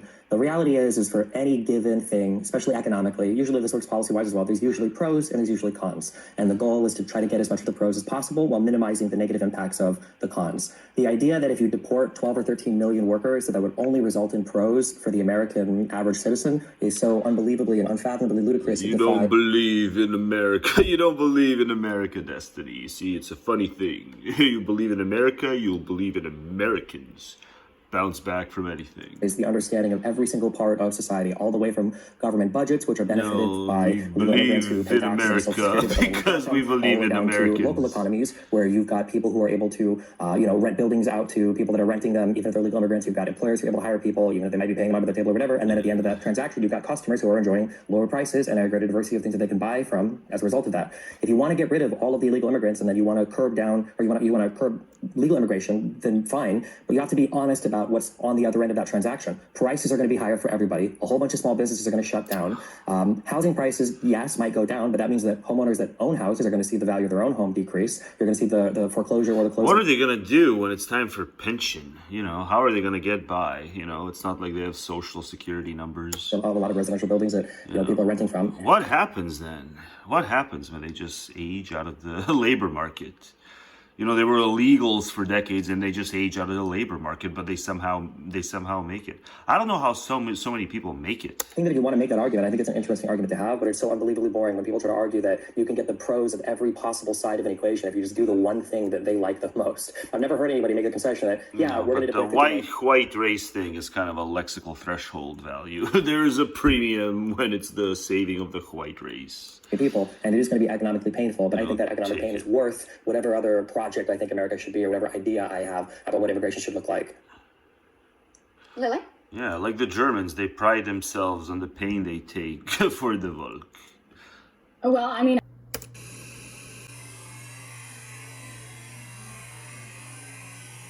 What is this racially homogenous country that you think America should be emulating? What's the ideal here? Who should we be looking to as guidance?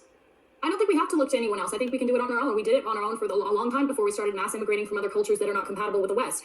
Back in the Ellis Islands days, who were we importing people from? They were white Europeans from Ireland, from Scotland, from England, and that those people assimilated well. Those people came into our country. And it wasn't smooth. To go back to the LA riots, it wasn't smooth from the get-go. It's a lot of illegals flying the country. It wasn't. I don't think we have to look to anyone else. It wasn't smooth from the get-go, honey. A long time before we started mass immigrating from other cultures that are not compatible with the West. Growing. In the Ellis Islands days, who were we importing people from? They were white Europeans from Ireland, from Scotland, from England. Growing pains. And that those people assimilated well. Those people came into our country. But it seems that the Muslim growing pains are taking longer. Sure. Wanted to be Americans. If you take to go back to the LA riots, if you take a look at the pictures coming out of there, what is it? It's a lot of illegals flying the countries, the flags of the native country. Why are you here then? If you're protesting being sent back to your country, why are you flying the flag of that country? People clearly do not want to assimilate. They clearly do not care about our culture. They are not must lock us down from the world. Very clear. They love to display their flags of their country that they came from. They love to keep their little subcultures homogenous, and they do not want to blend in with ours. They will simply want to take over ours. And then the white people who live here, who have historically lived here, and black people, you could argue, it must be a white ball. These illegal immigrants are invading the areas that have been predominantly. No immigrants at the ball. Must be a white that ball. in itself hurts not only white people but black people who have been here for a while as well. Destiny, I'll let you have the right of reply on that, and then we'll move on to our next wrong section. colors. Yeah, I mean, the idea that these immigrants came through Ellis Island and immediately integrated is kind of comical. I mean, people hated Irish people when they came over. There were slurs referring to Irish people. There are still jokes about Irish people. I just had a friend the other day tell me that they were Irish. Of course, the sisters would hate her. Of course, the sisters would hate her. A bunch of babies when they came over. Italians were literally, you talk about MS-13. What about the mafia? What about the mob? They came over. They made ghettos. You could go to New York City today. You could visit Little Italy. You could visit these small, ghettos that are primarily made up of certain groups of these types of people, of Italians, of Irishmen, of Irish people. They did organized crime. It took a while to integrate, but they did. I want to see the remake. Ironically, one of my favorite things about far-right people who are, I don't want to say racist or xenophobic, whatever you call them, right? But the people that are in favor of this majority white immigration pattern, I think at times, they display unknowingly some of the best of the United States' ability to integrate different types of people into its society and culture. Like if you would have gone back 100 years and then you would say today, oh no, people who are Irish and Italian are going to be seen as white, literally the exact same as anybody who came from Scandinavia or any Anglo-Saxons or people from Britain or whatever, they would laugh at you. Like, no, these are totally different types of people, but now they're basically integrated. And I think we do that exceedingly well with all sorts of different types of people from the United States. Let's hope that it happens with the rest of them, but I don't think so. I have no hope of that happening with the rest of them because of the, the whole Israel thing. The Zionism thing. No more integration from here on out. Yeah, those ones did it, but I think it ends here. That we allow people to come to this country. Okay. Because Marco Rubio himself was the one that was like, if we see you at the border and you say you're here to be critical of Israel or whatever, we're going to check your social media. He's the one saying it. I mean, we don't have to speculate about this. You can go listen to the transcripts of him saying this himself. It's clearly a way of trying to quell anti-Semitism, which is apparently on the rise. I don't know why. Destiny? Apparently on the rise. I don't know why. But then the smirk. Destiny? Oh, what a smirk. I'd have to look at the exact Marco Rubio. Smirk Twindle smirks. Anti-Semitism, which is apparently on the rise. I don't know why. I think she likes that it's on the rise. Destiny? Yeah, she likes that it's on the rise. Yeah, I'd have to look at the exact Marco Rubio quote. She wants the show. She wants the show. I was in DC for a week with my son on a field trip, so and this ain't no regular white nationalist. She wants to show up. She's white nationalist plus. She was subjugated and they lowered her self-esteem. But she, bore it all in that kind of Christianly composed, yes, ma'am. She said, yes, ma'am. Yeah, see, I can give props to things that I myself don't do. Fuck you, I'm gonna do my thing. And then double props to the sort of things I would do. And then he picks her, and the sisters go berserk. It's beautiful, it's a beautiful movie. Yeah, so even though it's, it's not... It's a triple entendre. It can be simple and... beautiful. It's a triple entendre. Beautiful to see them all succumb to such envy. Because he picks her after. Emphasis on the picks her as a subtle, but now not so subtle, dig at the people who use pick me as a pejorative when applied to women. Well, you watch Cinderella and you keep using pick me as a pejorative as it applies to women. No. She wanted to be picked and she was picked and she was ecstatic for it. In a state of frenzy. But they probably didn't get along that well because he's a prince and he would have probably been too pampered for her, but let's not think about that. Rags versus riches in a marriage, I don't know about that. Yes, the frenzy dies at midnight. And that. The truth is, we ought to be wretched, and we are so. The chief source of the serious evils which affect men is man himself. Homo homini lupus. Whoever keeps this last fact clearly in view beholds the world as a hell, which surpasses that of Dante in this respect, that one man must be the devil of another. For this, one is certainly more fitted than another, an arch-fiend indeed, more fitted than all others, appearing in the form of a conqueror, who places several 100,000 men opposite each other and says to them, to suffer and die is your destiny, now shoot each other with guns and cannons, and they do so. In general, however, the conduct of men towards each other is characterized as a rule by injustice, extreme unfairness, hardness, nay, cruelty. An opposite course of conduct appears only as an exception. Upon this depends the necessity of the state and legislation, and upon none of your false pretenses. But in all cases when non-psychopaths are in power, the reach of the law, that regardlessness of his like, peculiar to man, shows itself at once. A regardlessness which springs from his boundless egolessness, and sometimes also from wickedness. How man deals with man is shown, for example, by Negro slavery, the final end of which is sugar and coffee. But we do not need to go so far. No, sir. At the age of...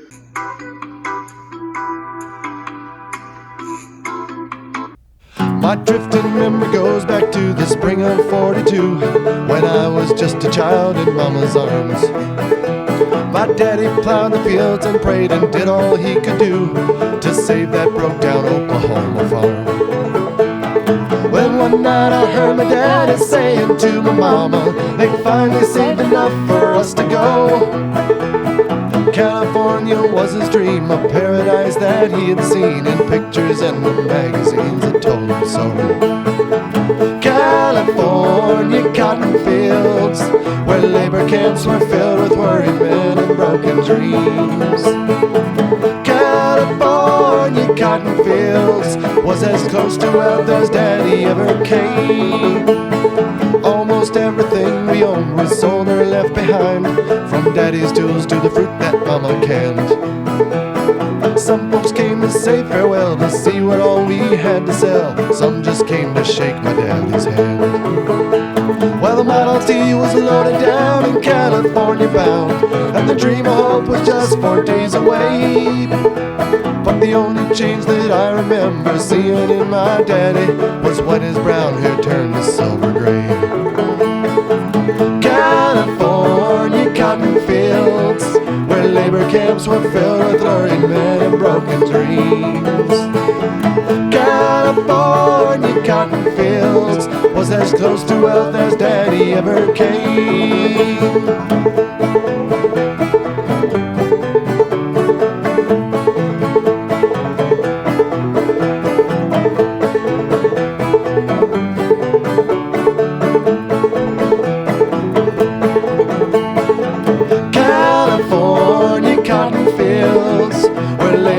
Were filled with worried men and broken dreams. California cotton fields was as close to wealth as daddy ever came. Was as close to wealth as daddy ever came. Was as close to wealth as daddy ever came.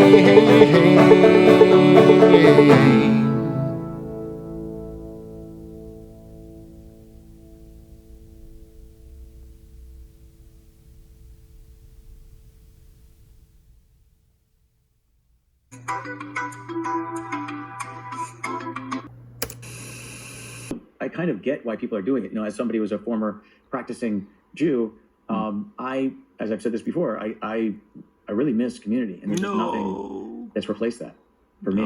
Yeah. Well, I do think that's a... Why can't I say it there? Why can't I say it? For me. Yeah. What does he say? He was a former practicing Jew. That kind of figures. As I've said this before, I really miss community. Yeah, man up. Come on. For me. Yeah. It's easy. Well, I do think that's You're not a kid. A void, and we need to fill it. But the question is, can we fill it with something better and more reasonable and not intrinsically divisive, not intellectually embarrassing, doesn't require any lies to oneself or to one's children. But I think this new brand of Christianity has minimized those sort of. But it hasn't really. I mean, listen, it takes me 15 seconds to drill down in a conversation with any Christian to get to the crazy part, right? Well, I mean, you're still going to hell, but I mean, there's still some benefit. Yeah, I mean, there is no. If there is no crazy part, then it really isn't fulfilling. That's the thing. Yeah. Right? If there is no, crunchy center of it's not the crunchy center. What is it? It's the chewy center of the Tootsie Pop. If there's no chewy center of superstition and otherworldliness and expectation of redemption after death, or at least a the same. I mean, at least some there has to be some magic in there. The same kind of squeamishness that has them needing the afterlife is the same kind of squeamishness and folly and personal inner vacancy that has them needing communita, just like your, whoever you got now running the show for you halfway. He needs communita for the same reason. Just tell him, Sam. Tell him to be a real man about it. Otherwise, he says he misses communita because he's just not cut out for the solitary life because he's not a real man about it. But I like what you said. I still have to pinch myself increasingly frequently that, the God thing is still as much of a thing. I still have to. For a while there, it just was completely out of my radar. And now it's back in the radar, partly because, associates and such. But yeah, I just have to, I find myself pinching myself, and it's like, is this the world? Yeah, this is the world. There's that many freaking squeamish, intensely needy people. These are intensely needy people. They have exuberant emotional needs. Right. I mean, it's like can we figure out some other way to picnic? I mean, it's not just a tailgate. I mean, you're tailgating for God here. You're tailgating for eternity. And that's what makes it especially meaningful, right? Okay, well, back to Jordan. And Jordan doesn't disavow that. I mean, I don't know what I'm going to talk about with Jordan. It's been a very long time since we've spoken. And don't go. Well, did you see that clip of him going? Well, we're going to talk about that too in a second. Did you see that clip going around with him on the Jubilee podcast? Just take a trip down memory lane. They've talked before. They've talked. And all those things Sam said to Jordan, it's as if they never happened, you know. Sound claims bounce off Jordan like bullets off 50. Remember 50 Cent? 2 quarters? Yeah. Bullets bounce off me, and then he had his own rhyme. Or whatever, maybe M had the rhyme about him, like bullets off 50. But I get to thinking that, you know, sound claims and arguments bounce off Jordan like bullets off 50. 50 Cent, who was shot 9 times, and I think most of those was like in the face, around the head area, and survived. So yeah, like sound arguments bounce off Jordan like bullets off 50. And, you know, you tend to think you're better off because it doesn't kill you, so it just made you stronger. But no, it diminishes you to be shot in the head that many times, and it diminishes Jordan to just not be able to absorb sound claims and arguments. But they tend to think they come off all the stronger for it because they can't self-assess. And Sam's going to go do it all over again. But I'm just sitting here pinching myself. Did you see that clip of him going, well, we're going to talk about that too in a second. Did you see that clip going around with him on the Jubilee podcast episode where it was more than one clip? Heaven help me. I'll watch that whole thing at some point when I'm ready to record more. I guess I'm ready to record more now, but yeah, I've seen a handful of clips, and every single clip is like, gosh, if I start recording on that stuff, it'll never end. So I saw that it exists. I actually didn't it's the best. Watch. I think I caught part of a clip, but I just decided to. It's the safest way to do it. It's just little bits. I allow myself maybe like 2 clips per month of that whole monstrosity. Not pollute my brain with it in advance of my conversation. Yeah, but the whole setup is, you know, it's like, okay, here's your bright moment. Are you going to be scandalous or are you going to be scandalous? It's your bright moment. You're one of 20. You're one of 20. Why would you set yourself up to just be one of 20? Why would anyone do that? Then you're the mosquito who can just be, you know, like Jordan's doing this to them. At least, you know, stylistically, it looks like he's just doing this to them, one after the other. Why would you put yourself in a position where you're one of the little ants who can be swatted away? No, you do the swatting. And if you don't get invited to be the one who swats, then you don't get invited. You do your own thing. You run your own show like a real man. I mean, I could see that there was some kind of consensus forming online that he had not acquitted himself well in these conversations, and whether that. Do you not want to talk to him about that? But when does he ever acquit himself well? Very interesting to talk to him about it because I didn't want to prejudice I can't imagine he wants to talk to me about it, right? And I have a whole thing about. I finally figured it out. His staying power, right? It's his sound and his look. Jordan Peterson benefits profusely from lookism, and he'll never know it. But I'll do a thing on that as a separate recording. There's a record I want to draw from. Yeah, I mean, I know how Jordan debates atheists because I've debated him. Yeah. It would be unsurprising to me that lessons unlearned or never learned in the first place. The atheists in a room with him, it wouldn't go very well. I mean, it's not like anyone on his side has good answers to the questions atheists pose. There are no good answers, right? Yeah. The atheists, religious people are slow to recognize it, but maybe I'll pay. Maybe I'll pay. Even though it's just Sam Todd, maybe I'll pay. But yeah, you know, plays chess where his king can move whenever checked. Yeah, that's the stipulation. I'm playing chess with atheists, but my king can move whenever checked, and then I get another move after that. Yeah. Well, we on the theist side can't be checkmated. We on the theist side can't be checkmated because we're evermore. It's the whole thing where it's the whack-a-mole thing. Yeah, that's the thing. This is a political age. War, fascism, concentration camps, rubber truncheons, atomic bombs, etc. are what we think about, and therefore to a great extent what we write about, even when we do not name them openly. We cannot help this. When you are on a sinking ship, your thoughts will be about sinking ships.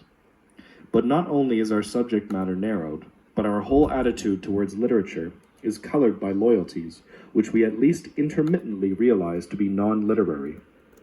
I often have the feeling that even at the best of times, literary criticism is fraudulent, since in the absence of any accepted standards whatever, any external reference which can give meaning to the statement that such and such a book is good or bad, Every literary judgment consists in trumping up a set of rules to justify an instinctive preference.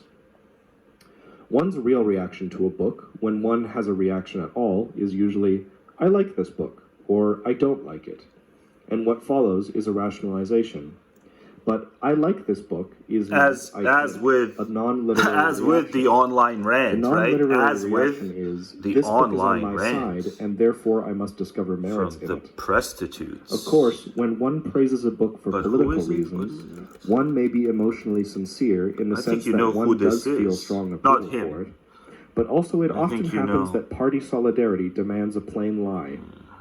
Anyone used to reviewing books for political periodicals is well aware of this.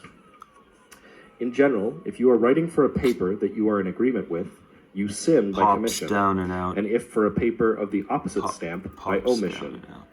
At any rate, innumerable controversial books for or against Soviet Russia, not gonna do it. or against That's Zionism, not going to do it. for or against the Catholic Church, etc., are judged before they are read, and in effect before they are written. One knows in advance what reception they will get in what papers. And yet, with a dishonesty that sometimes is not even quarter conscious, more of this, the though. pretense is kept up that genuinely literary standards are being applied. Of course, the invasion of literature by politics was bound to happen. It must have happened, even if the special problem of totalitarianism had never arisen. Because we have developed a sort of compunction which our grandfathers did not have. Orwell understands. Orwell would have understood now. Totalitarianism's made a comeback. Awareness of the enormous injustice and more misery of the world. Yeah, hang on, what? Because we have developed except before they are read, and in effect before they are written. You sin by commission, and if for a paper of the opposite stamp, by omission. At any rate, innumerable controversial books for or against Soviet Russia, and for editorials, or against Zionism, for or against the Catholic Church, etc., are judged editorials before on what's going on in America, and in effect before they are written. One knows in advance what reception they will get in what papers. You know, there are fascists, but there's got to be more of you who are willing to, at least some of the time, be willing to say yes to the deportation of some of the illegals. There's more of you who do that. There'll be less fascists, I guarantee it. I proved it. I proved it in the last video. And yet, with a dishonesty that sometimes is not even quarter. There ought be no persons caught in the crossfires of any given deportation. Innocent persons caught in the crossfires of any deportation. But in some cases, a person can be a non-criminal, because these are civil violations, and their only fault is having crossed the border illegally. And then still, they have no dependents in the country, and there's a legal case, the due process thing happened. No innocent persons caught in the crossfires of their deportations. Nowhere near as many Progs willing to say, yes, deport even that person. And so enter fascism, and I proved it in the last video. Go to the 2-hour mark. I preemptively discuss it in the context of first starting the segment, showing that California is kind of antagonistic to the rest of the red world. I was so prescient. The pretense is kept up that genuine. But yeah, since then, what's happened? For or against the Catholic Church, etc. Since then, what's happened? Are judged before they are read. America's caught before they are written. America's caught some heat. What reception they will get in what papers. Yeah, America. And yet, with a dishonesty that sometimes is not even quarter conscious, the pretense is kept up that genuinely literary standards are being... Or, genuine discussion, hard-nosed discussion on the nature of immigration and whether the benefits really do outweigh the costs because, look, I have economic data. Can we find such quality, sustained discussions on the Rachel Maddow show? I don't think so.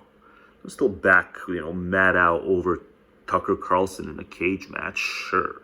They're going to have a cage match, I'll always back. If I can do some interference, if I can hit Tucker, if I have to hit someone, right, I have the interference spot. I'm the tweener. It's the main event of WrestleMania is Rachel Maddow versus Tucker Carlson. And I've been the tweener. I've been involved in the storyline in some mysterious way. The ref's down, Maddow is down, Tucker is down. And I run out there with a steel chair, and I look like I'm going to whack Maddow and then I whack Tucker, The dome should erupt if I do that. But despite that, after the match, I'm gonna challenge Maddow to the title. The next night on Raw, I'm gonna challenge Maddow to the title. Maddow, it shouldn't have been you at the Royal Rumble spot. It should have been me walking into WrestleMania against Tucker. It shouldn't have been you. It should have been me. So, you know, I'll whack Tucker if I have to whack anyone, and I'll let her win, and then I'll beat her for the title. How's that? So am I also the problem? I don't think I'm the problem. You know, I wouldn't cut her any slack, but you know, it just is the case. She's the non-fascist option. She's the non-fascist option. I'm sorry. Something that happens in the White House. No, it's going to be something that happens in the streets. It's going to be up to the courts. It's going to be up to the Vulc. And in Congress and in every other place that people are trying to say. Is Maddow copyright sensitive? The strength of the movement. Is Maddow copyright sensitive? I don't know. I'm going to play with fire here. Yeah, I'm going to do that later. Yeah, that's not going to do it either. It's not going to do it. It's a lovely visual. You know, some would take umbrage with the fact that there's the scarf. But I'm going to say that doesn't matter anymore. You know, I used to do these. Oh, they shouldn't wear scarves. You know, they shouldn't in any way keep any of the heritage stuff because it's, you know, your men wanted you property, so don't do any of the scarf stuff. And nowadays I see the scarf and I'm like, it's the last of my worries. You know, even if fascism wasn't around, I'd still be so beyond this. They're wearing scarves still. What, hijab even, you know, niqab, nijub, you know, whatever the stupid worst of them do. You know, it's like, I can't blame you. You know, you've had your cooch sewn up. I mean, I can't believe you've had your cooch sewn up. I shan't be judgmental of you. You know, if I had my pelvis sewn up, gosh, God, heaven help me, I'd be blowing bubbles too. If I had my pelvis sewn up at birth, because my parents hated me that much for being a girl, or I guess that wouldn't apply then. But yeah, sorry you had your pelvis. All of you. I'm never gonna judge you for having the scarf again. I'm so sorry you all had your coochies sewed up. It's awful. Your parents are awful people. Just like, you know, the Jewy parents are awful to their boys for the same reason. Pig in the middle agitates protesters by push. Yeah, the pigs are doing the agitation. The brave men in uniform who are doing the agitation. Yeah. If only I could be one such brave man in uniform and be paid handsomely for it. You know, even if I was scummy enough to try to do it, I wouldn't have the volition for it. I wouldn't have the volitional fortitude for it. I would succumb to moral anxiety if I had to perform this on these poor, sappy kids. You know, and brave kids. These are brave kids. No joke. You know. Shame. I would say shame, deep shame.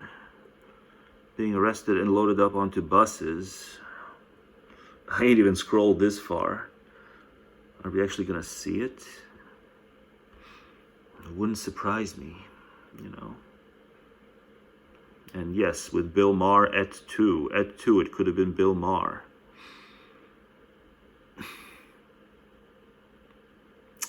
Are we gonna see the actual loading up?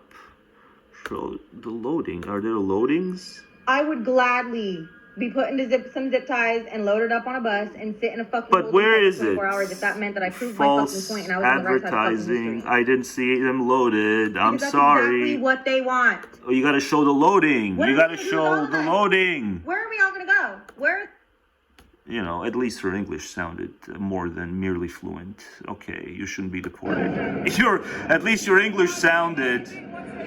But at least your English sounded more than merely fluent and barely fluent. And loaded up on a bus and sit in a fucking holding cell for 24 hours if that meant that I proved my fucking point and I was on the right side of fucking history. Okay, so she asserts that they were loaded up. So don't let it fucking scare you. But do you have papers? Don't let your fucking friends and your fucking family convince you to not go to protest. Do you have papers? Voice and to not speak up because that's exactly what they want. Yeah, you do the piercing thing. They're gonna think you're trouble on first blush. If you do the weird spot piercing thing, it's a cue, like the Tradcon psyche, and truth be told, even me, you know, I see someone with an out of norm placed piercing on their face, they're trying to signal that they're troubled. So of course they're gonna snatch you up. But it's all wrong. I guess it happened. I guess it happened. But did they show any? No, she just. Getting rid of your ability to uphold It's all bad, you know. It's oh god, it just doesn't end. I think Raider may be an Islamist though. Before we were gassed and sprayed fuck APD. Well, but also then change against the machine after you rage against it. You gotta change against the machine after you rage against it, because you'll just create your own machine, right? I don't think you get it. You rage against it, you overhaul it, but then you're just gonna create your own machine that you won't be able to change. Let's end seriously. Hang on, let's see. This was chummy? This was antagonistic? We're with you guys, okay? We got your back. Okay. It's wrong what's happening in this country. God bless you. I appreciate you, bro. Thank you. God bless you. Okay? We got you. You share that everywhere. I will. Thank you. you. Go to the duck pond in Temecula at 2 o'clock. You want to have some fun. There'll be about 3,000 of us there. Oh, okay. Duck pond in Temecula, right off Rancho Cal on the 15th. Just turn right and there we'll be. Yeah, but solidarity, you know, who wants to pay my mortgage? Who wants to volunteer to pay my mortgge in solidarity with me? Okay, we got your back. You got my back? You got my back in terms of what's gonna happen if I get canned? I might get canned. You know, I've been irresponsible. I'm unlicensed for over a year because I just procrastinate. I might get fired. You got my back, bud? I appreciate you, bro. God bless you. I can't afford to get fired. We got you. You share that everywhere. I will. Thank you. Go to the duck pond in Temecula at 2 o'clock. Oh gosh, I think this is the worst one. I should do this one to a song, but maybe next time. I'm gonna do this one to a song. This is the worst.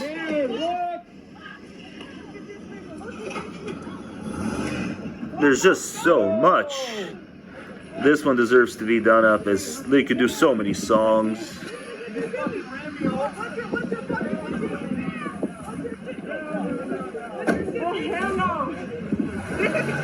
Yeah, it's Tenement Square-esque. Come on, it's Tenement Square-esque. They're just missing the flag. Little, you know, whatever. Sleeve flag.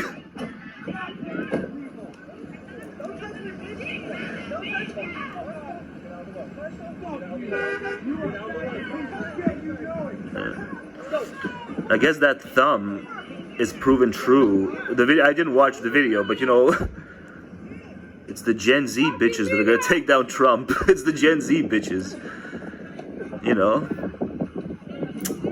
God bless, right? God bless. But you got a lot to learn too. I'm not gonna pretend you don't got a lot to learn. But God bless in your endeavors to take down Trump. And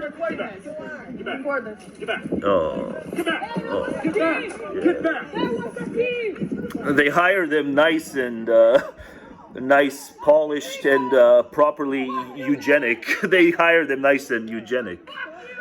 They draw from eugenic stock. Yeah, you all look like manlets. I'm sorry. It's like a squash match in wrestling. You're all gonna look like manlets, but you all are brave. You all are brave and in the right. Yeah, fuck fascism. Like, what is it? Thou shalt not kill also means thou shalt not let profit margins decide who lives and who dies. Well, it's a can of worms, philosophically speaking, but, you know, I think I tend to agree in the end.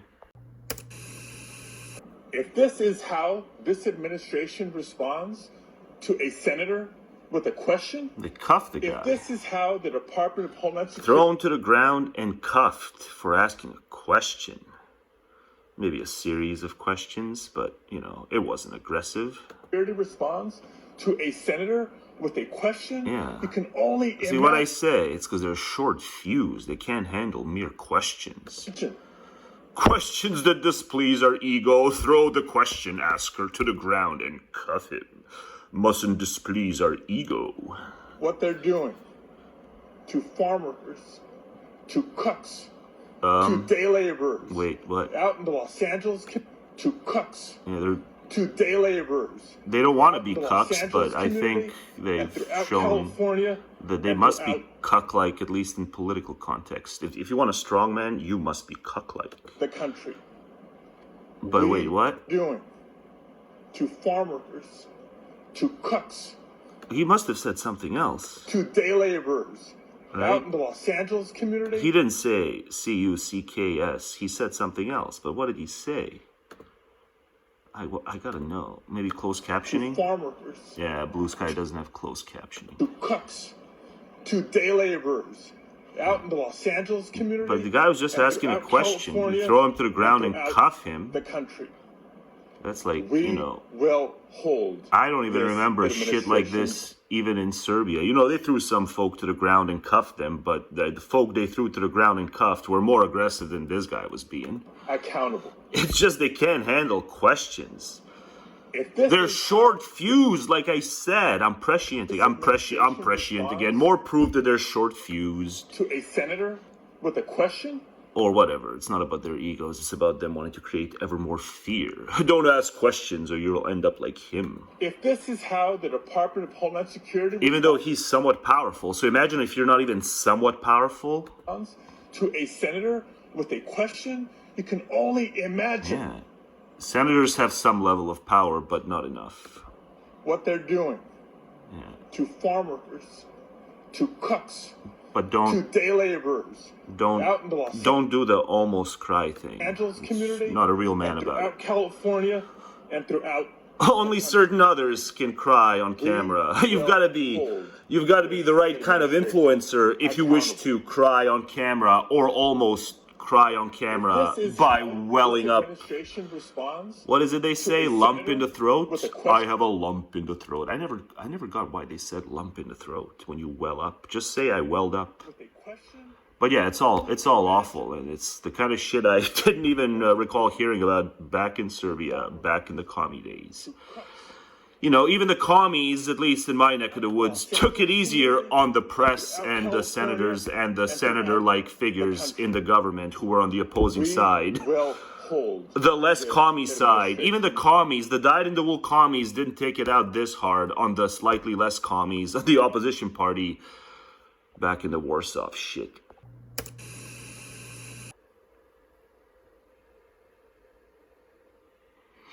You'd think so. Certainly you'd hope so, but you never know. You know, what is it often said? They were complex men with complex views, so I don't know, but I certainly hope so. I think we all hope so, and isn't hope all that matters in the end? So Sam had Douglas on, and I'm just kind of trying to snip the worst of the comments. Sam, most of us will start taking January 6th seriously when your side calls out the 20-plus people murdered during the BLM riots. Both are horrible, okay, and both should be condemned. The only person that died on J6 was Ashley Babbitt. So you need to ask yourself, right, if you're going to do this, and I say this courteously, I don't need to be a poner and a dunker. I say this courteously, but it will not land. But you really need to precisify when you say this shit. Right? If there's like 100 people that you've dubbed to be on Sam's side, who are kind of in the limelight, who are the influencers on the Sam side, however cashed out by you, like there's 100, right? And let's just say 25% overtly equate the two things and condemn, and you can feel it. They candidly condemn the riots, all the death, the property damage. 25%, the other 25% on the Sam side refuse to condemn it in any such way. And then there's like 50% who kind of do it in a limp-wristed way. You know, will you then do what you need to do anyway? Instead of always looking what the other guys are doing? See, you're the wood. You're the wood that refuses to turn into flesh the way Pinocchio turned to flesh. You just refuse. You just have a glimmer of a soul, and you're always looking about to see what other people are doing instead of being your own man. Ooh, what are they doing? Or enough of them doing it per my criteria and per my half-assed surveying of all that happens in all that is said daily by the influential figures. I mean, just so... it's just so wormy, such a wormy way. How are they that wooden? They don't see their own worminess in the way they write. Most of us will start taking J6 seriously. Like, it either is or isn't. They wanted to hang the guy. They would have hung the guy. It either is or isn't worth taking seriously. Oh, you're so shrewd and calculating and open about it. But it's not just him. It's many a brain-wormy commenter. when your site calls out to 20 plus people. But yeah, how many? How many have to do it to your sufficiency? And how many are even on Sam's side? Have you even thought of asking that? Your hostile posture to Sam should start and end with what Sam says and does. And he has vociferously condemned the BLM riots, but it wasn't good enough for you, was it? Because Sam kept steadfastly critiquing the agent of chaos, right? What is it? They voted chaos? Yeah, it sounds like you're one of the one who voted chaos. We'll enjoy your chaos.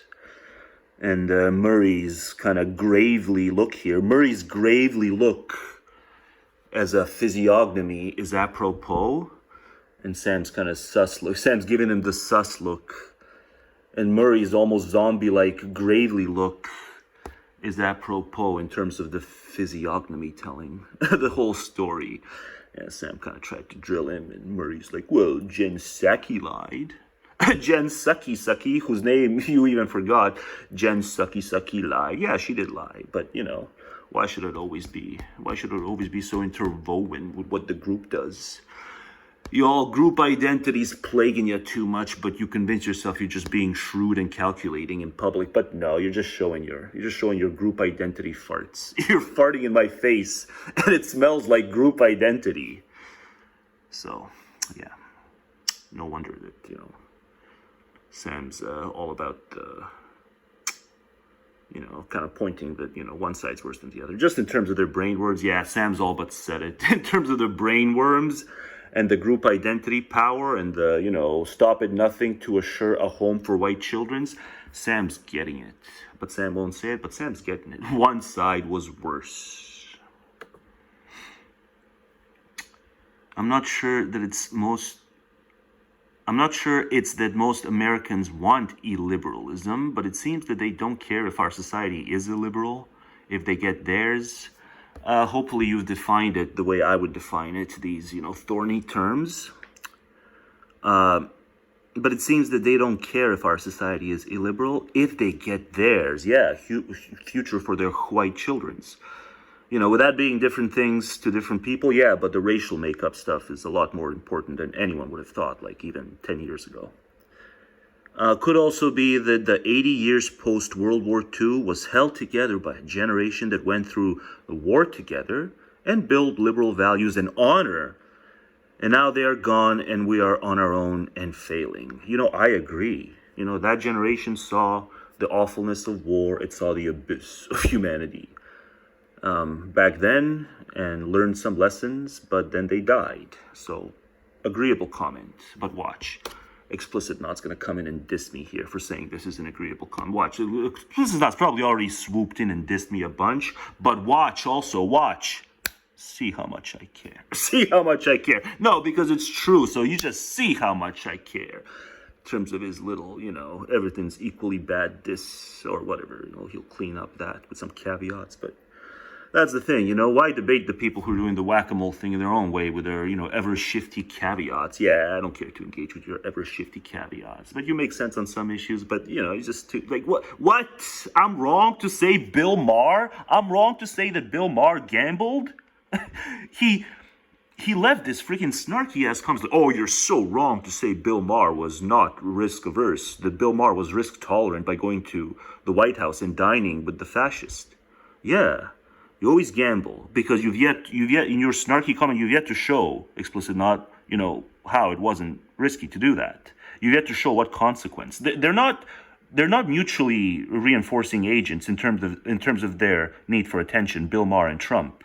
They don't need each other to keep doing the attention thing, for the attention to be on them. Fraudster gets nothing out of Bill Maher. It was a perfectly reasonable segment. It was a perfectly reasonable thing I said. There would be no consequences. He could ship Maher off just like he's shipping all these other Mexicanos off. He wouldn't face any tangible consequences for it. You need to apologize for saying I was wrong to make that point. You owe me an apology, Explicit Not. You've not demonstrated what, if anything, Fraudster needs from Maher and what tangible consequences he faces if he says, Maher, you're off to El Salvador. People were bored. Yeah, that's what I've been saying. I constantly think about that study that showed that subjects preferred receiving electric shocks to being alone with nothing but their thoughts. Yeah. That's why the consumerism thing, it just always shocked me. Like, what the hell would they do? What kind of scheme would they come up with if everyone were just like me? Like, the whole consumeristic economy could not function. You'd need a different blueprint. It's not the iron laws of economics. It's just, we really just do have that people who are that easily, who are that prone to being distracted with the stupid shiny objects. Yeah, sure. But, I get the sense once again. Some would say this is too schmaltzy to share, but I like it. Crush the crushers. Crush the crushers. Right? It's true. It's true. There's enough, it's enough overlap.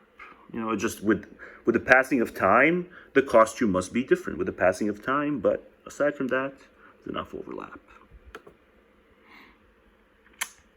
You can read that. I think I snipped this just because I want to use this at some point in some later gender video. I want to use this as a intermission segment. You keep watching, you'll see this in the static one of these days. Graduate school can have terrible effects on people's mental health. What I say. From law school, ring a bell? Yeah. From's have joking about getting PTSD from law school, but then it's like The Atlantic pens long-form pieces on it, no doubt packed with stats. Graduate school can have terrible effects on people's mental health. But it's worth it, because it's the only way to succeed. Here's your success. Here's to your success, and you too, you schmaltzy. Okay, I agree it needs saving. But, this is kind of apropos. Thanks you. Yeah, I hear thanks you. Just like I hear holded instead of held. I hear thanks you. I hear it's said and written, thanks you, when it's a multi-culti democracy. But that's okay. It doesn't matter if they never learn anything beyond what they know now. I may criticize them. I may ridicule them. I would never deport them for saying thanks you and hold it instead of held. I would never be as scummy as the MAGAs. But then the progs would boot me anyway, because just even mocking this is, forbidden. It's I've done the foreboding. I've highlighted that when it's multi-culti and multicolored, yeah, you'll hear thanks you and other such linguistic botches. They're so linguistically botchy, but, they shouldn't be. They don't deserve to be deported on those grounds alone, especially if they have a kid. Police. America has always supported white supremacy at home and abroad. Yeah, see, it's what I keep saying. But some of us needed reminding. We will not get a whitewashed America. We will fight for an America that's always been made up of every race, gender, and religion. Well, you've been fighting. And you see, that's one of the things you guys can't figure out. I made a great point in the last video. Around the 2-hour mark. Watch my last video, Empaths. What is it? Empaths who signal? No Empath Club is the video's title. Around the 2-hour mark, I pwn Mekti because these people don't get it. It's not that we will fight, future tense. No, it's you've been fighting. You've been fighting, and what happens is they fight too. They fight too. Why don't you just write the word? It's not subject to censorship when it's on a placard. It's not like it's text that can be picked up. It's why the asterisks? But yeah, you have been fighting. You've been fighting since at least the 60s, like hardcore fighting for ever more goodies. And then they're like, no, we're going to fight back. And so, just let it go. There's many other more welcoming countries. Why is it so hard to just admit that, yeah, they're really hell-bent on not being welcoming and not being decent. They're really hell-bent on not being decent. But there's many other decent countries that are more welcoming. So it's like, stop encouraging them to keep opting for America. Because what it is they want to line their pockets. It's not noble, is the way it's depicted. No, a lot of third worlders opt for America because they want to line their pockets ever more. And they think it's easier to do so in America. So yeah, fuck that shit. But, fuck all this assorted shit too. You might make a death joke or two, but I think I've made one too many death jokes since, so I'll just leave it at that. Yeah, that guy. He was once like the guy. You know, one wonders, where is that guy? Where is Obama? Like once upon a time, like the it guy in politics. But then one finds that one is not alone in wondering, just where is Barack Obama?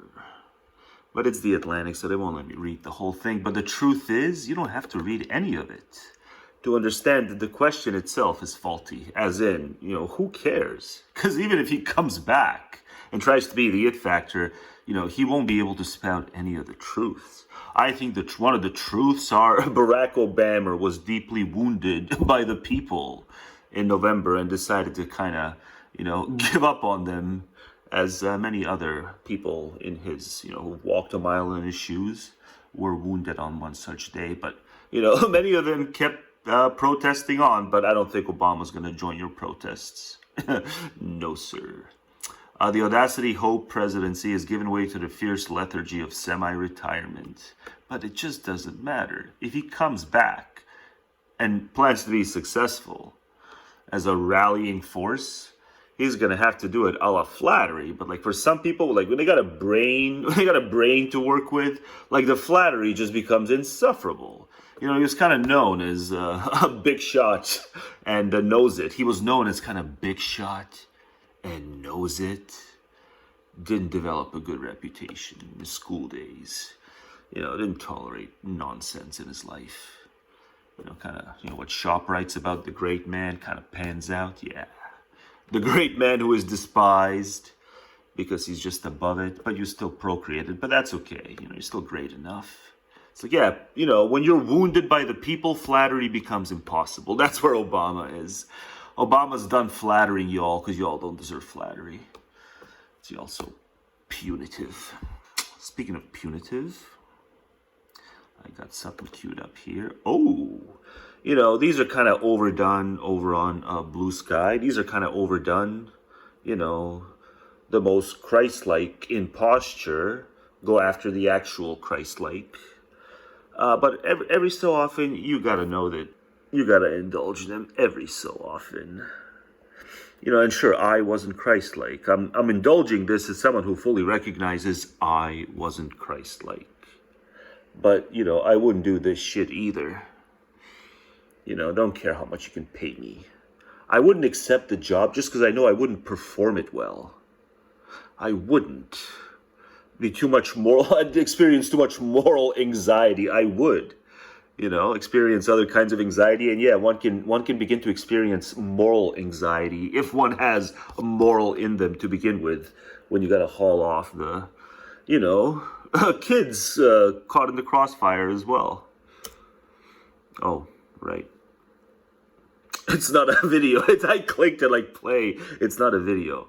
It's an image. But yeah, I wouldn't do this shit. But sure, I wasn't Christ-like either. But, you know, I'm not fucking that. I'm not fucking that, and I never would be. And don't care how much you'd have to pay me. No siree, Bob. But yeah, the Blue Sky overdoes these things. We get it. They're not Christ-like. They're the opposite. I kept reading the free, limited offer version of the article. And you see all the other stuff. Maybe Atlantic is worth subscribing to, you know, but it's more the time factor than all of them are unworthy.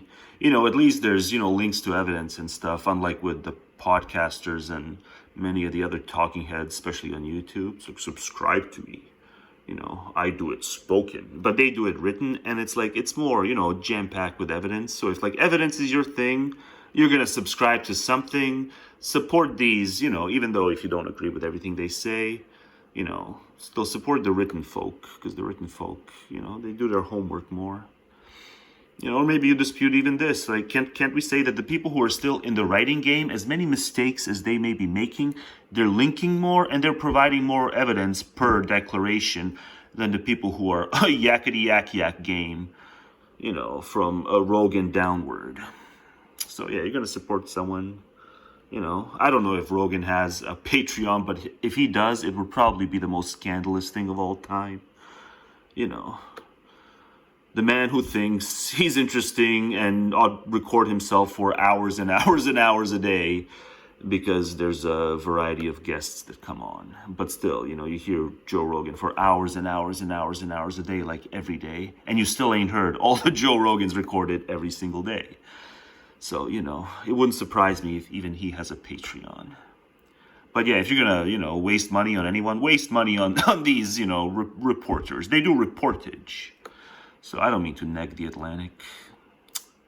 You know, I just wish they were more philosophically prone, but, you know, whatever. These are necessarily political times. These are necessarily political times. I shouldn't be a nitpicker. But toward the end here, when the article insists I start paying, Obama, okay, I mean, look, it's very simple. I'll read it out, but look, it's very simple. It's true. He wasn't Christ-like because he wasn't messianic. But at the same time, you know, the guy, the coalition is named after him, right? So you'd think of all the people to be messianic at this point, to be the savior, like it'd be him, but he's doing the opposite. So at once, he wasn't Christ-like, but it's precisely because he's above it. But, you know, like in a genuinely Christian culture, so see, even in a genuinely Christian culture, it can be computed, you know? Like when you grasp the gospel, when you grasp the Sermon on the Mount, like Obama just can't be off the hook for being this non-messianic because the coalition was named after him. But see, with me, because Christianity doesn't hold sway, like genuine Christianity doesn't hold sway, and it's not just about the primary aspects of it, the metaphysical stuff. It's not just that stuff doesn't hold sway. I also don't condemn him for being non-messianic, because I understand where this lack of motivation springs from. It springs from their wretchedness, not his deficits. He is above it. But I don't think Leibovich is going to get it, because what is it? He's going to highlight certain other ways in which Obama's above it. Obama occasionally dips into politics with brief and unmemorable statements or sporadic fundraising emails. Subject, Barack Obama wants to meet you. Yes, you. Yeah, it makes me wonder if I were stuck on a deserted island with him and, you know, there were limited resources, who would eat whose liver first? I respect the man, but it also makes me wonder. You know, if it's me and Barack, would we ally, or would we, you know, figure out that one of us has to eat the other's liver first? Finn. What they're doing to farm workers, to cooks, but to day laborers. Don't do the almost cry thing. Angeles community, not a real man about it. Throughout California and throughout only certain others can. Cooks. I even made the crack about no closed captioning and stuff, but it was right in front of my nose. The man said cooks. No automatic correction, though. I'll correct it much later. You can treat it as an Easter egg. Some of my videos have Easter eggs sometimes, where the surprise is, you know, I'm the bonehead. Because that's just how tired I am when I record sometimes. It was right in front of my nose. The man said cooks. But he really made it sound like cucks, so you can't even blame me for getting excited. Cry on camera. You've got to be the right kind of influencer if you wish to cry on camera or almost cry on camera. God-bothering or God-fearing influencer. Treat it as another Easter egg. Did they say? But yeah, he said cooks. He said cooks, not cucks. But wow, way to make cook sound like cuck. But I get serious again here in a second or two. But first, a short Kimmel segment, and then I get serious. None of these doomsday scenarios the president and his minions keep imagining aloud is even, it's not remotely true. There are no mobs, there's no violent insurrection. There are Americans who are upset, marching to protect their neighbors, no matter what this sick person says. These are paid insurrectionists or agitators or troublemakers. You can call it whatever you want. But these are paid insurrectionists, and these are paid insurrectionists. These are paid troublemakers. These are paid troublemakers. But these are paid people in many cases. They get money. They're paid. In that little mind, that sticky little brain covered with Aquanet, they would have to be paid, because why would anyone ever do anything without being paid? Right, Melania? I mean, that's how you think. Men aren't much wiser. Keep saying men aren't much wiser, but it's not about that tonight. What could it be? What could it be? It is merely that acceptance of any political discipline seems to be incompatible with literary integrity. And any ideological discipline, right? A political discipline. There's communist amongst them. It is merely that acceptance of any political discipline or ideological discipline seems to be incompatible with literary integrity. Or vlogging integrity. This applies equally to movements like pacifism and personalism, which claim to be outside the ordinary political struggle. Or terms like antinatalism, which fancies itself as above ordinary ideological struggle. Nah, we're within the ideological struggle. Us antinatalists shouldn't fancy ourselves some kind of meta agents. We're no meta. We're ordinary ass agents. Okay, so there I admit, as ideological agents, skeptics of begetting, if you're a hard skeptic of begetting, I'm a hard skeptic of begetting. So I admit I'm part of the ordinary ideological struggle. Some out there don't want to be part of even the ordinary ideological, post-political, but ideological. Some just don't want to be here to struggle. Some just want to have intelligible enough discourse where they just say whatever they're going to say it with the most kind of risk aversion applied to their epistemic performance. And that's just grand. Some have the temperament to not be ordinary ideological strugglers. Orwell's talking about the political struggle, but I'm just extending it to the ideological struggle because I ain't no outsider to the ideological ordinary struggle. I'm within it. I fess to it. I ain't got the temperament for anything else. My ideological foes infuriate me, with their credulity to all that's wrong and their incredulity to all that's right and sound. And, enhancing, clarity, endowing. It's clarity endow. I can endow them with clarity and they choose to not have it. Because they're just used to the same old. They cling to it. So yeah, I'm going to struggle ideologically. That is peculiar to socialists and left-wingers generally. It's a bunch of stuff. Communist amongst them. It's not. It is merely that acceptance of any political discipline or ideological seems to be incompatible with literary integrity. Oh, wait, but I forgot about that. Oh, crap. This applies equally to movements like pacifism. So I can't have literary integrity if I'm part of the ideological struggle. That's a hard fucking choice. Can we at least admit, those of us who are temperamentally alive? Some people are temperamentally dead, I guess. But see, you can't have perfect integrity, literary integrity, because you're part of the ordinary ideological struggle, even as an antinatal. Even as an antinatalist, let's not pretend, we're prancing above the struggle. We're in the struggle, us hard skeptics of begetting and other stuff. We have other views, but it all boils down to this. It's the question. It's the question where most folks are the most wrong and the most confident about their wrongness. So if we're temperamentally alive, can't we at least admit that, God fucking damn it, there's a hard choice to make here. Do we go with, pristine literary integrity by bowing out of the struggle? Or do we stay in the struggle? And I think I'm gonna stay in the struggle because I'm temperamentally alive. But I'm not gonna commit any, known of dishonest acts or thoughts. I'm gonna pledge to not succumb to dishonest acts or thoughts or motives or intents or anything dishonest. I'm gonna solemnly vow to stay in the struggle and do my darndest to not deceive anyone, least of all myself. That's my pledge. To be outside the ordinary political struggle. Pledge to halt fancies, pledge to halt boners, and pledge to halt deception. It's writers in the... It's the best thing Orwell's ever written. It's the best thing Orwell's ever written. It's the best fucking thing he's ever written. It's nice and compact. It's so good. He just pones.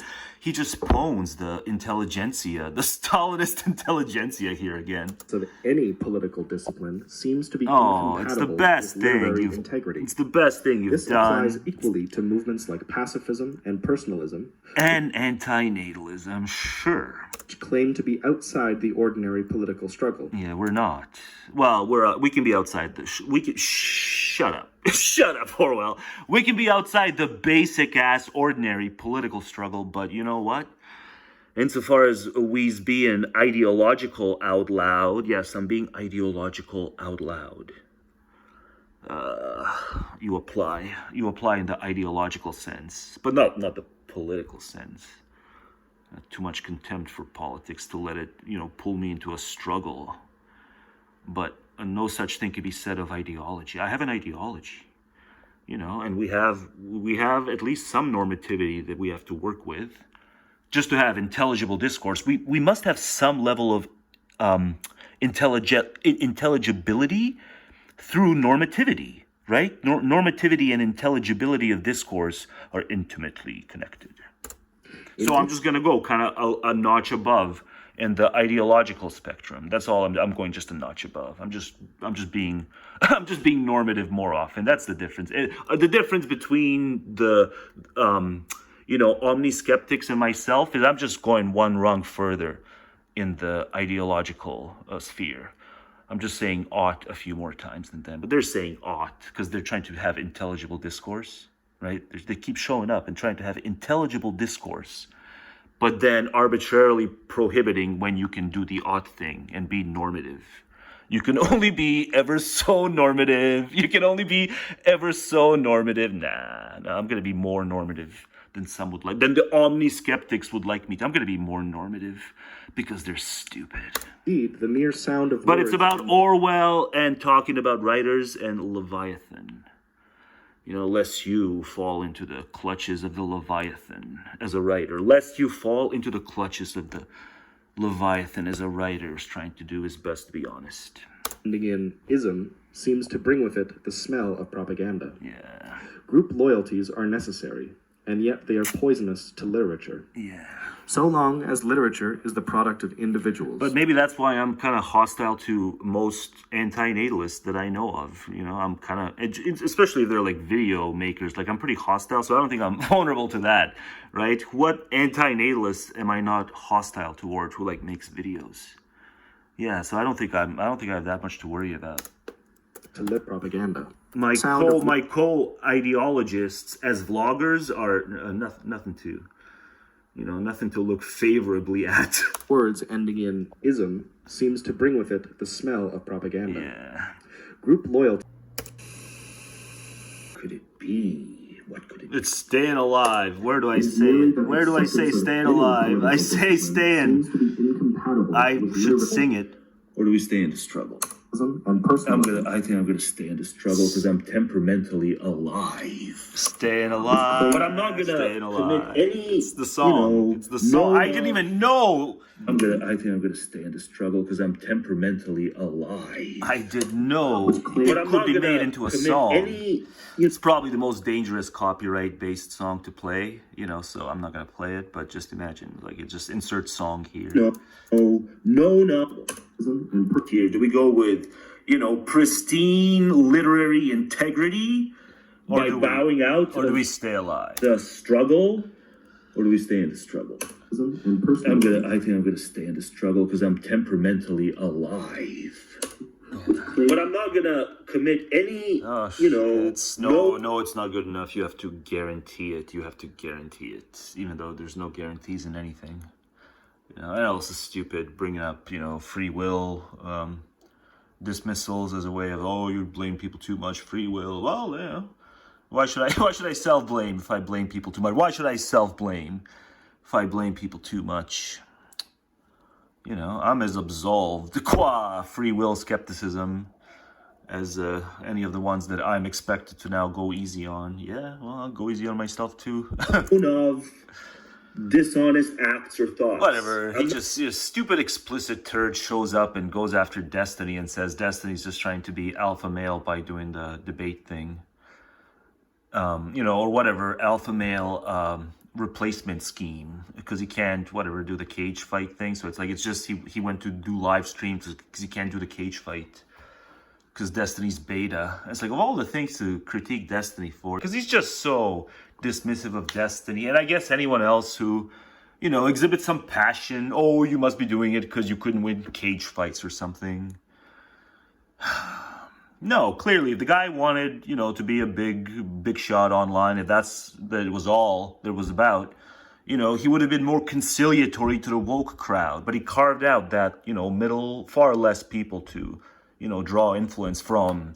You know, when you reject both DEI by way of the colored folks and the DEI by way of the red states folks. You know, two forms of DEI, yeah.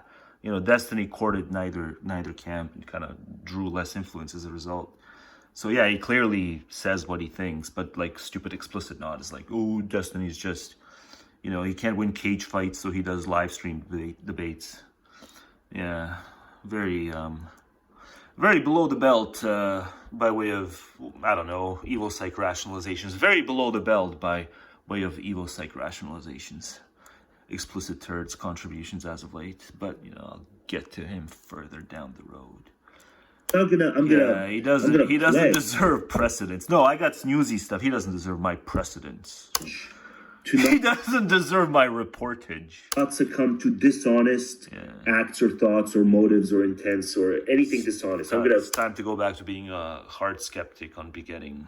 You know, I know this is stupid, bringing up, you know, free will, dismissals as a way of, oh, you blame people too much, free will. Well, yeah. Why should I self-blame if I blame people too much? Why should I self-blame if I blame people too much? I too was punitive. You know, I too was punitive and determined, right? Free will skepticism, as any of the ones that I'm expected to now go easy on. I too was hankering for a cockfight. But no, I'm just hankering for a pointed the droopy cock. Pointed the droopy cock and laugh. That's what I'm hankering for. I don't want no fights. I just want to be a bohemian who makes fun of droopy cocks. Dishonest acts or thoughts. Whatever. It's time to go back to being a hard skeptic on begetting. Yeah, that's how you know you're well into hour 2. I too was exhausted. No static. The static, well into hour 2 means static stuff gets a little more sparse. And it's layered, see? It's multi-layered. Multiculti society means multitudinous problems, and it also means the videos are multi-layered. Why should I self-blame if I blame people too much? Why should I self-blame damn Skippy. If I blame people too much? But it's like he turns into a... I too was punitive. Shut up. Shut up, no avail. But it's like he turns into this weird fair-weather humanitarian when he reminds himself there's no free will, right?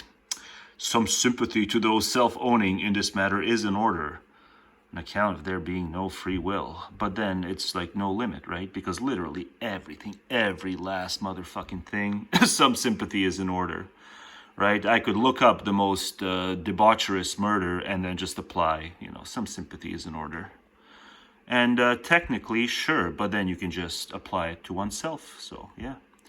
I ain't gonna self-flagellate if I ain't gonna flagellate others, right? That's how it works. What's the point of this? The point of this is to say, another meta cockfight. It's me at Explicit Not. That's the history of me at Explicit Not. It's another meta cockfight. So why not bring it? I too was punitive. Sure. Maybe, just maybe, I blew my load on the wrong visuals of Disney stuff when it came to California cotton fields, because there's just so much more that's apropos. But, you know, I like the Disney stuff too, but you know what? California was his dream, a paradise that he had seen in pictures and in magazines that told him so. California cotton fields, where labor camps were filled with worried men and broken dreams. California cotton fields was as close to wealth as Daddy ever came. Almost everything we owned was sold or left behind, from daddy's tools to the fruit that mama canned. Some folks came to say farewell, to say what all we had to sell. Some just came to shake my daddy's hand. Well, the Model T was loaded down in California bound, and the dream of hope was just 4 days away. But the only change that I remember seeing in my daddy was when his brown hair turned to silver gray. California cotton fields, where labor camps were filled with worried men and broken dreams. California cotton fields was as close to wealth as daddy ever came. It's pins all over and over again. It's not a good story. It's not a good story. It's desperation. It's somewhat better than what they would have had, but at the end of the day, it's not a good story. California cotton fields, where labor camps are filled with worried men and broken dreams. California cotton fields was as close to wealth as daddy ever came. Was as close to wealth as daddy ever came. Was as close to wealth as daddy ever came. But I believe it would be great anyway, even if we didn't have quite as much desperation. Even if we didn't have quite this level of desperation. I believe in America, and I believe in the poorest Americans. And I believe that the poorest Americans would be every bit as desperate to get the job done as these here folk. That's what I believe, because I believe in America. But yeah, that's probably better for California cotton fields, but you know, whatever. I'll stick with the Disney stuff, because I already did it. Has to be whispered. I'm not exactly isolated, but I'm out. I just have to bitch about work. It's a work bitch audio, but it's short. You know, a video ain't worth a damn if it comes out after the 14th, because the 14th is the big across the country day, and see, I just can't watch anything that happens, because then I'll just add to the video, which is just stupendous. You know, it's these length issues. So yeah, it's the 14th now, and stupid work gets in the way. But see, what I did was I booked off for tonight, even though I've got no business drawing attention to myself. I am among the undocumented. Forget if I made that clear this video, but I am among the documented in a sense. In an occupational license, as in legitimacy sense. It's been over a year. It's been about coming up on a year and 13 months. I will have been occupationally unlicensed. I too was among the undocumented in a sense. But that's not why I have sympathy for the ones where children are, caught in the crossfire. That's its own affair. I can be impartial, I venture. But yeah, this is just to say, it's got to be short. I'm not exactly isolated here. But yeah, I'm just kind of bemoaning the fact that, work gets in the way of these. You want to put the video out before the crazy day, because then you can't watch anything on the crazy day, because if you felt the need to record on the previous days that are the, I guess, foreplay to the crazy day, that'll be June 14th. Heaven help me, it's only 9:34 a.m. here. Heaven help me, what's going on? It's all too close. It's all too close. It's all too close for my tastes. When are these people at work going to recognize that there's a shortage of time? There's a shortage of time. Whether it's a global one or whether we feel the ricochets too much of, us here in lovely Canada, north of the border, where it is good to be on the West Coast. See, I said before, it's good to be on the West Coast. Here, it's good to be on the West Coast, north of the border, but for how long? That is the question. What's going to happen today? Well, I can't go home and record. But yeah, just to bemoan the fact that work got in the way, me putting it out before 14th. Work, and yes, my laziness and my proclivities to fun over work But heaven help us, and I book off tonight. I got no business drawing attention to myself, but I book off tonight. Tonight's Saturday night. I'm going to stay home and watch the shit show. But I booked off and I have no business drawing attention to myself by booking out impromptu, because I just can't be there 4 nights a week anymore, man. None of them recognize the stakes and how close this is. This is some proximate shit. What talk can be had with people such as these? It's as if these are, well, see, now I'm probably going to get mocked, right? Yeah, I'm going to get mocked here by some. Because I dare recognize that, yeah, clearly, you know, June 14th, if we can't all agree here, all within an earshot of me, if we can't all agree that some people are worth containing, and clearly, some people are worth containing more than others in acutely political domains and party lines that happen to be true of America in 2025. Some persons are more worth containing. Some psychopathic, in all likelihood, persons, and just all around reckless persons are more worth containing than others. And, you know, I'd fight the good fight if it came down to it.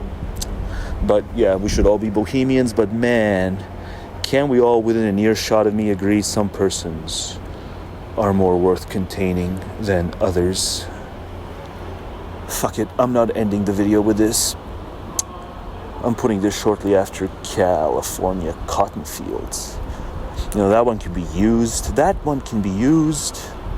For so many of these, you know, this is what migrants do across California. But I used it for Cinderella and the wooden boy, the wooden one, who I drowned at the end because it's a no avail production. The good must drown at the end, as per, you know, the course of things. As per the course of things, the good must drown in the end. You know, will the Canadians drown by the Americans' hand? I think Canadians might just drown by the Americans' hand.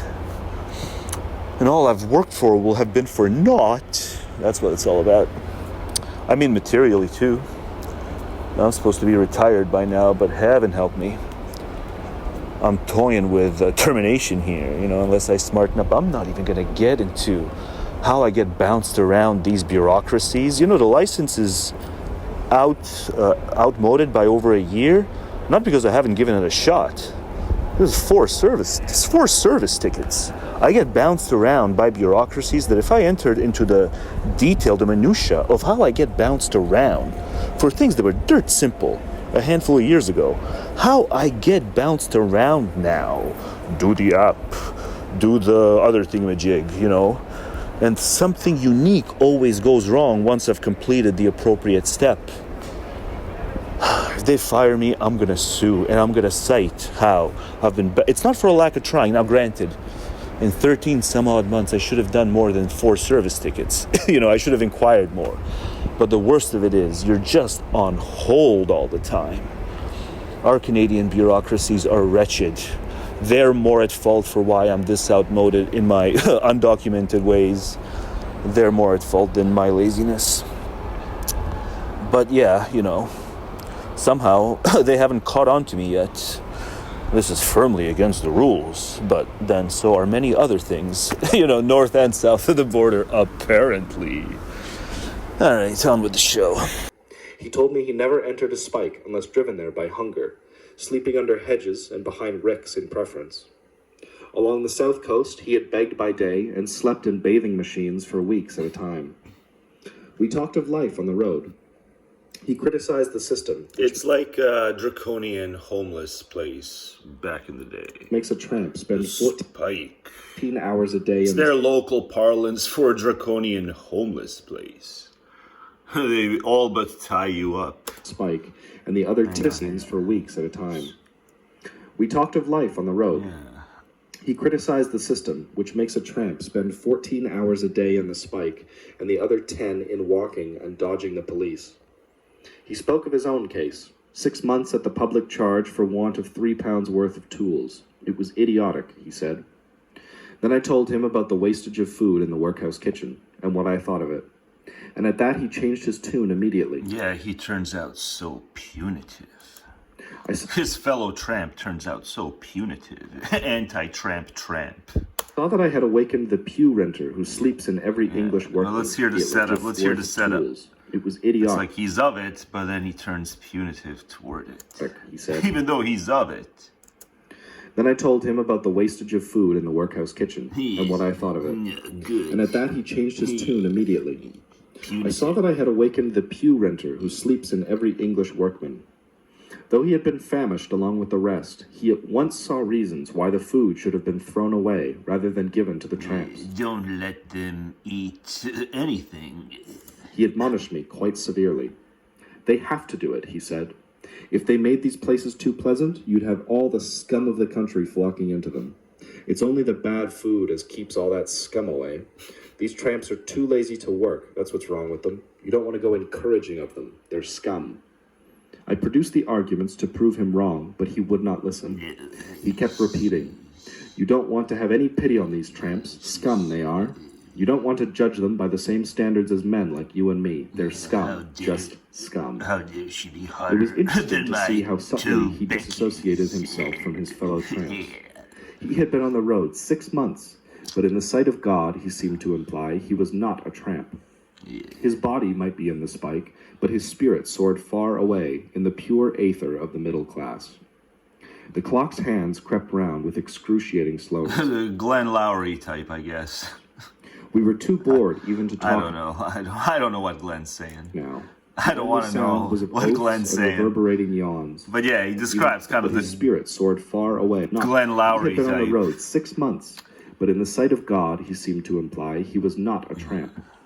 His body might be in the spike, but his spirit soared far away. There was no need to racialize this, at least not in this way. Pure aether. It's not about the blacks here, really. Here it's about the Mexicanos. Middle class. But here it's about the tramp and the spike. Clock's hands crept The spike is like ice. on with excruciating slowness. We were too bored even to talk now. No, the ice is more aggressive than the spike. You do technically have to voluntarily come as a tramp into the spike and then be kept in the spike. But, you know, ice comes for you. The only sound was of oaths. Yeah, at least the spike doesn't come for you. The spike just mistreats you once you come to it. Reverberating but yawns. ice comes for you. One would force his eyes away from Ice the clock comes for, for what you seemed an age, so and that then there look can back be a future for white children. to see that That's why ice comes for you. advanced 3 minutes. You know, they organized. Ennui clogged our souls like cold mutton fat. Our bones ached because of it.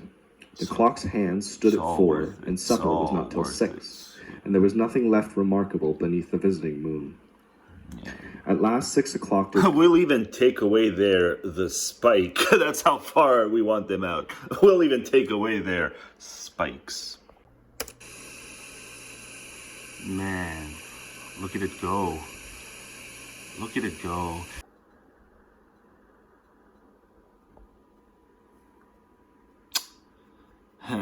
Crap. Leave me alone. Leave me alone. Iran/Israel/ whoever's in the proxy involved. Leave me alone. It's too late in the video, but it's a top story. It's a top story. It's even more top than Los Angeles. That's how top it is. But, you know, what the hell can I say to make any of it make more sense? No, I can't say anything. As a matter of fact, I will leave it alone. Yeah, that's what I'm going to do. Who wants to hear about my last video and titles? Who wants to, show of hands, who wants to hear about last video and titles? Why are Israel and Iran fighting? Accused of harboring genocidal intentions. Yeah, but that's like everyone who doesn't comply with the brave men in IDF uniform is harboring genocidal intentions in pot calling kettle black style. But okay, Iran is really bad. Iran is really bad, and you know, I keep saying Israel sucks, but how's this? Iran sucks doubly so. Israel sucks, but Iran sucks doubly so. There. Now, who wants to hear about titles in the context of my last video? Me. Maybe just wait for IRV, or maybe push for IRV. No life, ranked no choice atrocity. will vote ideally. There's nothing and then coded the runoff about vote will be this. the practical What am I vote, doing? So that, fraudsters. The truth is, it never occurred I to really any like of them No to Empaths suggest that Club as a title and for a push for it, video. and so that they Shut can do their whole guilt. Shut up, No Avail. The truth is, I really like No Empaths Club as a title for a video. I just don't have the confidence in it, even more so than the typical title. So I just uploaded this, and I'm gonna go with the first day or so. I'm gonna go with No Life, No Atrocity. Yes, it's simple, and I'm not proud of myself, but you know, I'm being squeezed here. So I will change it to No Empaths Club. It will complement the video. You know, this kind of complements the video too, but it's just so blunt and obvious. But when I do something other than blunt and obvious, you know, I hurt myself too much. I've been hurting myself too much title-wise. So let's see if the type of titles that the Kid does, you remember the Kid? Yeah, let's see if I do better, if I make my titles as blunt and as unartful as, well, pretty much everyone else on YouTube. You know, it still has the word no in it twice. So there we go. It's got some similarities to No Empaths Club. And I wish I could live in a world where I didn't even have to worry about this sort of shit, but, you know, every now and then I'm going to cheat and make the title enticing, even though that's not going to be the long-term title for the video. This is just short-term. Because I just don't have the confidence in y'all. Even the whatever, subsection of the Vulk that's still kind of Vulky, based on the sense I'm getting. Stein thing, but then have it be... Yeah. Have it be Chola. Chola as the runoff. Sure. I go hard on Chola. Chola wasn't what? Chola wasn't what? Let's do a pop quiz. Where was it? See, the timeline's not showing up again. Timeline's not showing up. It's another old one, and I'm pretty sure this chap is not... Shut up, No Avail. Maybe it's because I do this, but this didn't hurt me before, but now it's hurting me. I do 0, 0 to the end, and then I just carry over the end to the next one. But a lot of people just do like the, you know, just the one across. So maybe that's what's hurting me, but... Oh, this should have been a tag. Y'all sobbing should have been a tag. Is that stupid sappy blue sky bitch, right? But let's see what else is here. Yeah, that stupid sappy blue sky. Oh my god, you're sobbing after watching... I got no faith in humanity left. I got no faith and I need to have faith in humanity. I can't function. Because I'm a Dane. Yeah, that was the subtext. See, there's subtext sometimes. But there's no subtext with this title. It's just you people left me no choice. I have to be basic with my title. At least for the first 24 hours, I have to be basic with the title. But let's see, where's the Chola segment? Yeah, there we go. Chola wasn't what? Pop quiz. Hey, if you haven't seen the video, you can play along. Chola wasn't what? I'm not even going to give you a clue. You should be able to. Figure it out. Chola wasn't her own what? Think about it. Watch the video. Watch the video, then figure it out. But yeah, I hope the timeline shows up. Maybe it's just that early going, and that's why the timeline's not showing up. But I don't know what I guess it's just because YouTube finds me too inappropriate. That's probably what it is. But then again, you know, what else is new? I too was inappropriate, and my days are probably numbered based on some of the stuff I'm gonna do in the future. But it's a rundown of all the segments. Yeah, so far, no, they do not. Let's see. No early bird gets the worm yet. But yeah, you know, sorry to do this, and I would not have to do this, but it's just when the performance is abysmal, you know, even I will use titles that I know I'll change in 24 hours. But it's also true, right? I mean, come on. The stupid generic subjective consciousness guy will probably say, no, that's not true. No life, yes, atrocity.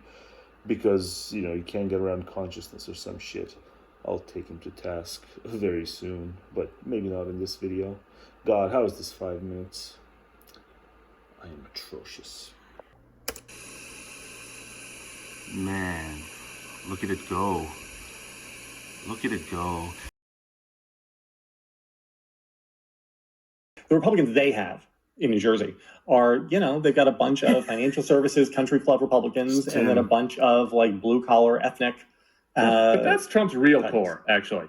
I think. I like the chorus of the core. If Trump ever got down to 8%, I think that the final 8% would be Northeastern ethnics. Ethnic working class. Maybe that's I think that is like pure. That maybe is it wouldn't purest be evangelicals. distilled Maybe it wouldn't be Cletus. It would be, Tony from Tony's Plumbing. Yeah, I don't know. So. Hey, what's the matter? What's the matter? It's wild to see, What's and the who matter knows? Maybe it'll work for them. I kind of doubt it. It's kind of true about Virginia. We got love for Trump. They're not really trying. What's the matter with you? Yeah, I don't know. We got plumbing, and we love Trump. Tony from Tony's. What's the matter? Yeah, I don't know. You can't make a deal. You can't make a deal. That's what's you can't make a deal. Maybe it'll work for them. I kind of doubt it. It's kind of true. I love the men who can make a deal. What's the matter with you? What's the matter with you? Yeah, I don't know. And how did you know my name? How did you? That is like pure. How did you know my name? Maybe it wouldn't be Cletus. It would be Tony. From How did you know my name? Yeah, I don't know. What's the matter with you? And what's the matter with you? Doubly so with you two. What's the matter with you? It's kind of true about Virginia. It's like Winston Sears. They're worse not with really you. trying. They're What's the both matter with you? are not even really trying to win either of these two races. And it just might be. What's wrong with being a member of a personality cult anyway? What's wrong with you? But what's the matter with you? You don't serve the species. You don't serve the species with that backward. You're backward. You're backward. What's the matter with all three of you? Depending on who the nominee is, Tony, I do think that the voters.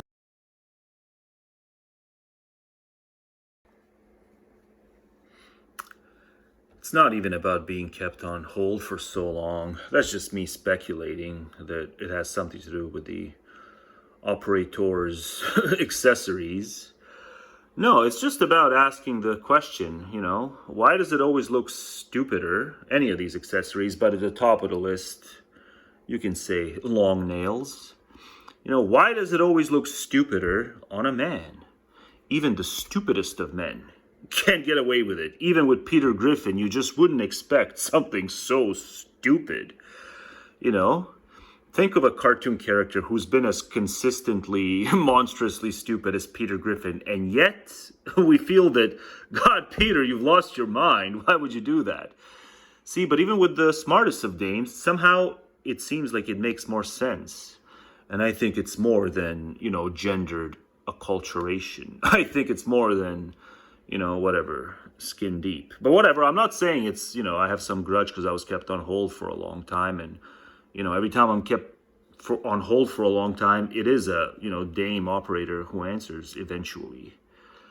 But I'm just saying, it's worth a thought. Like, think about how a public intellectual or, philosopher is supposed to look, and then think about some of these accessories. And it's like, you just can't even comprehend it, Can't comprehend Ludwig, Vienna Circle, Ludwig, or even some of the more, the colorful ones. You can't even picture like a philosopher poet doing any of this nail shit. But, with them, it works. And so that's just to point out, more is expected of man, more is expected of man, and yet it's also subtle, but more is expected of man.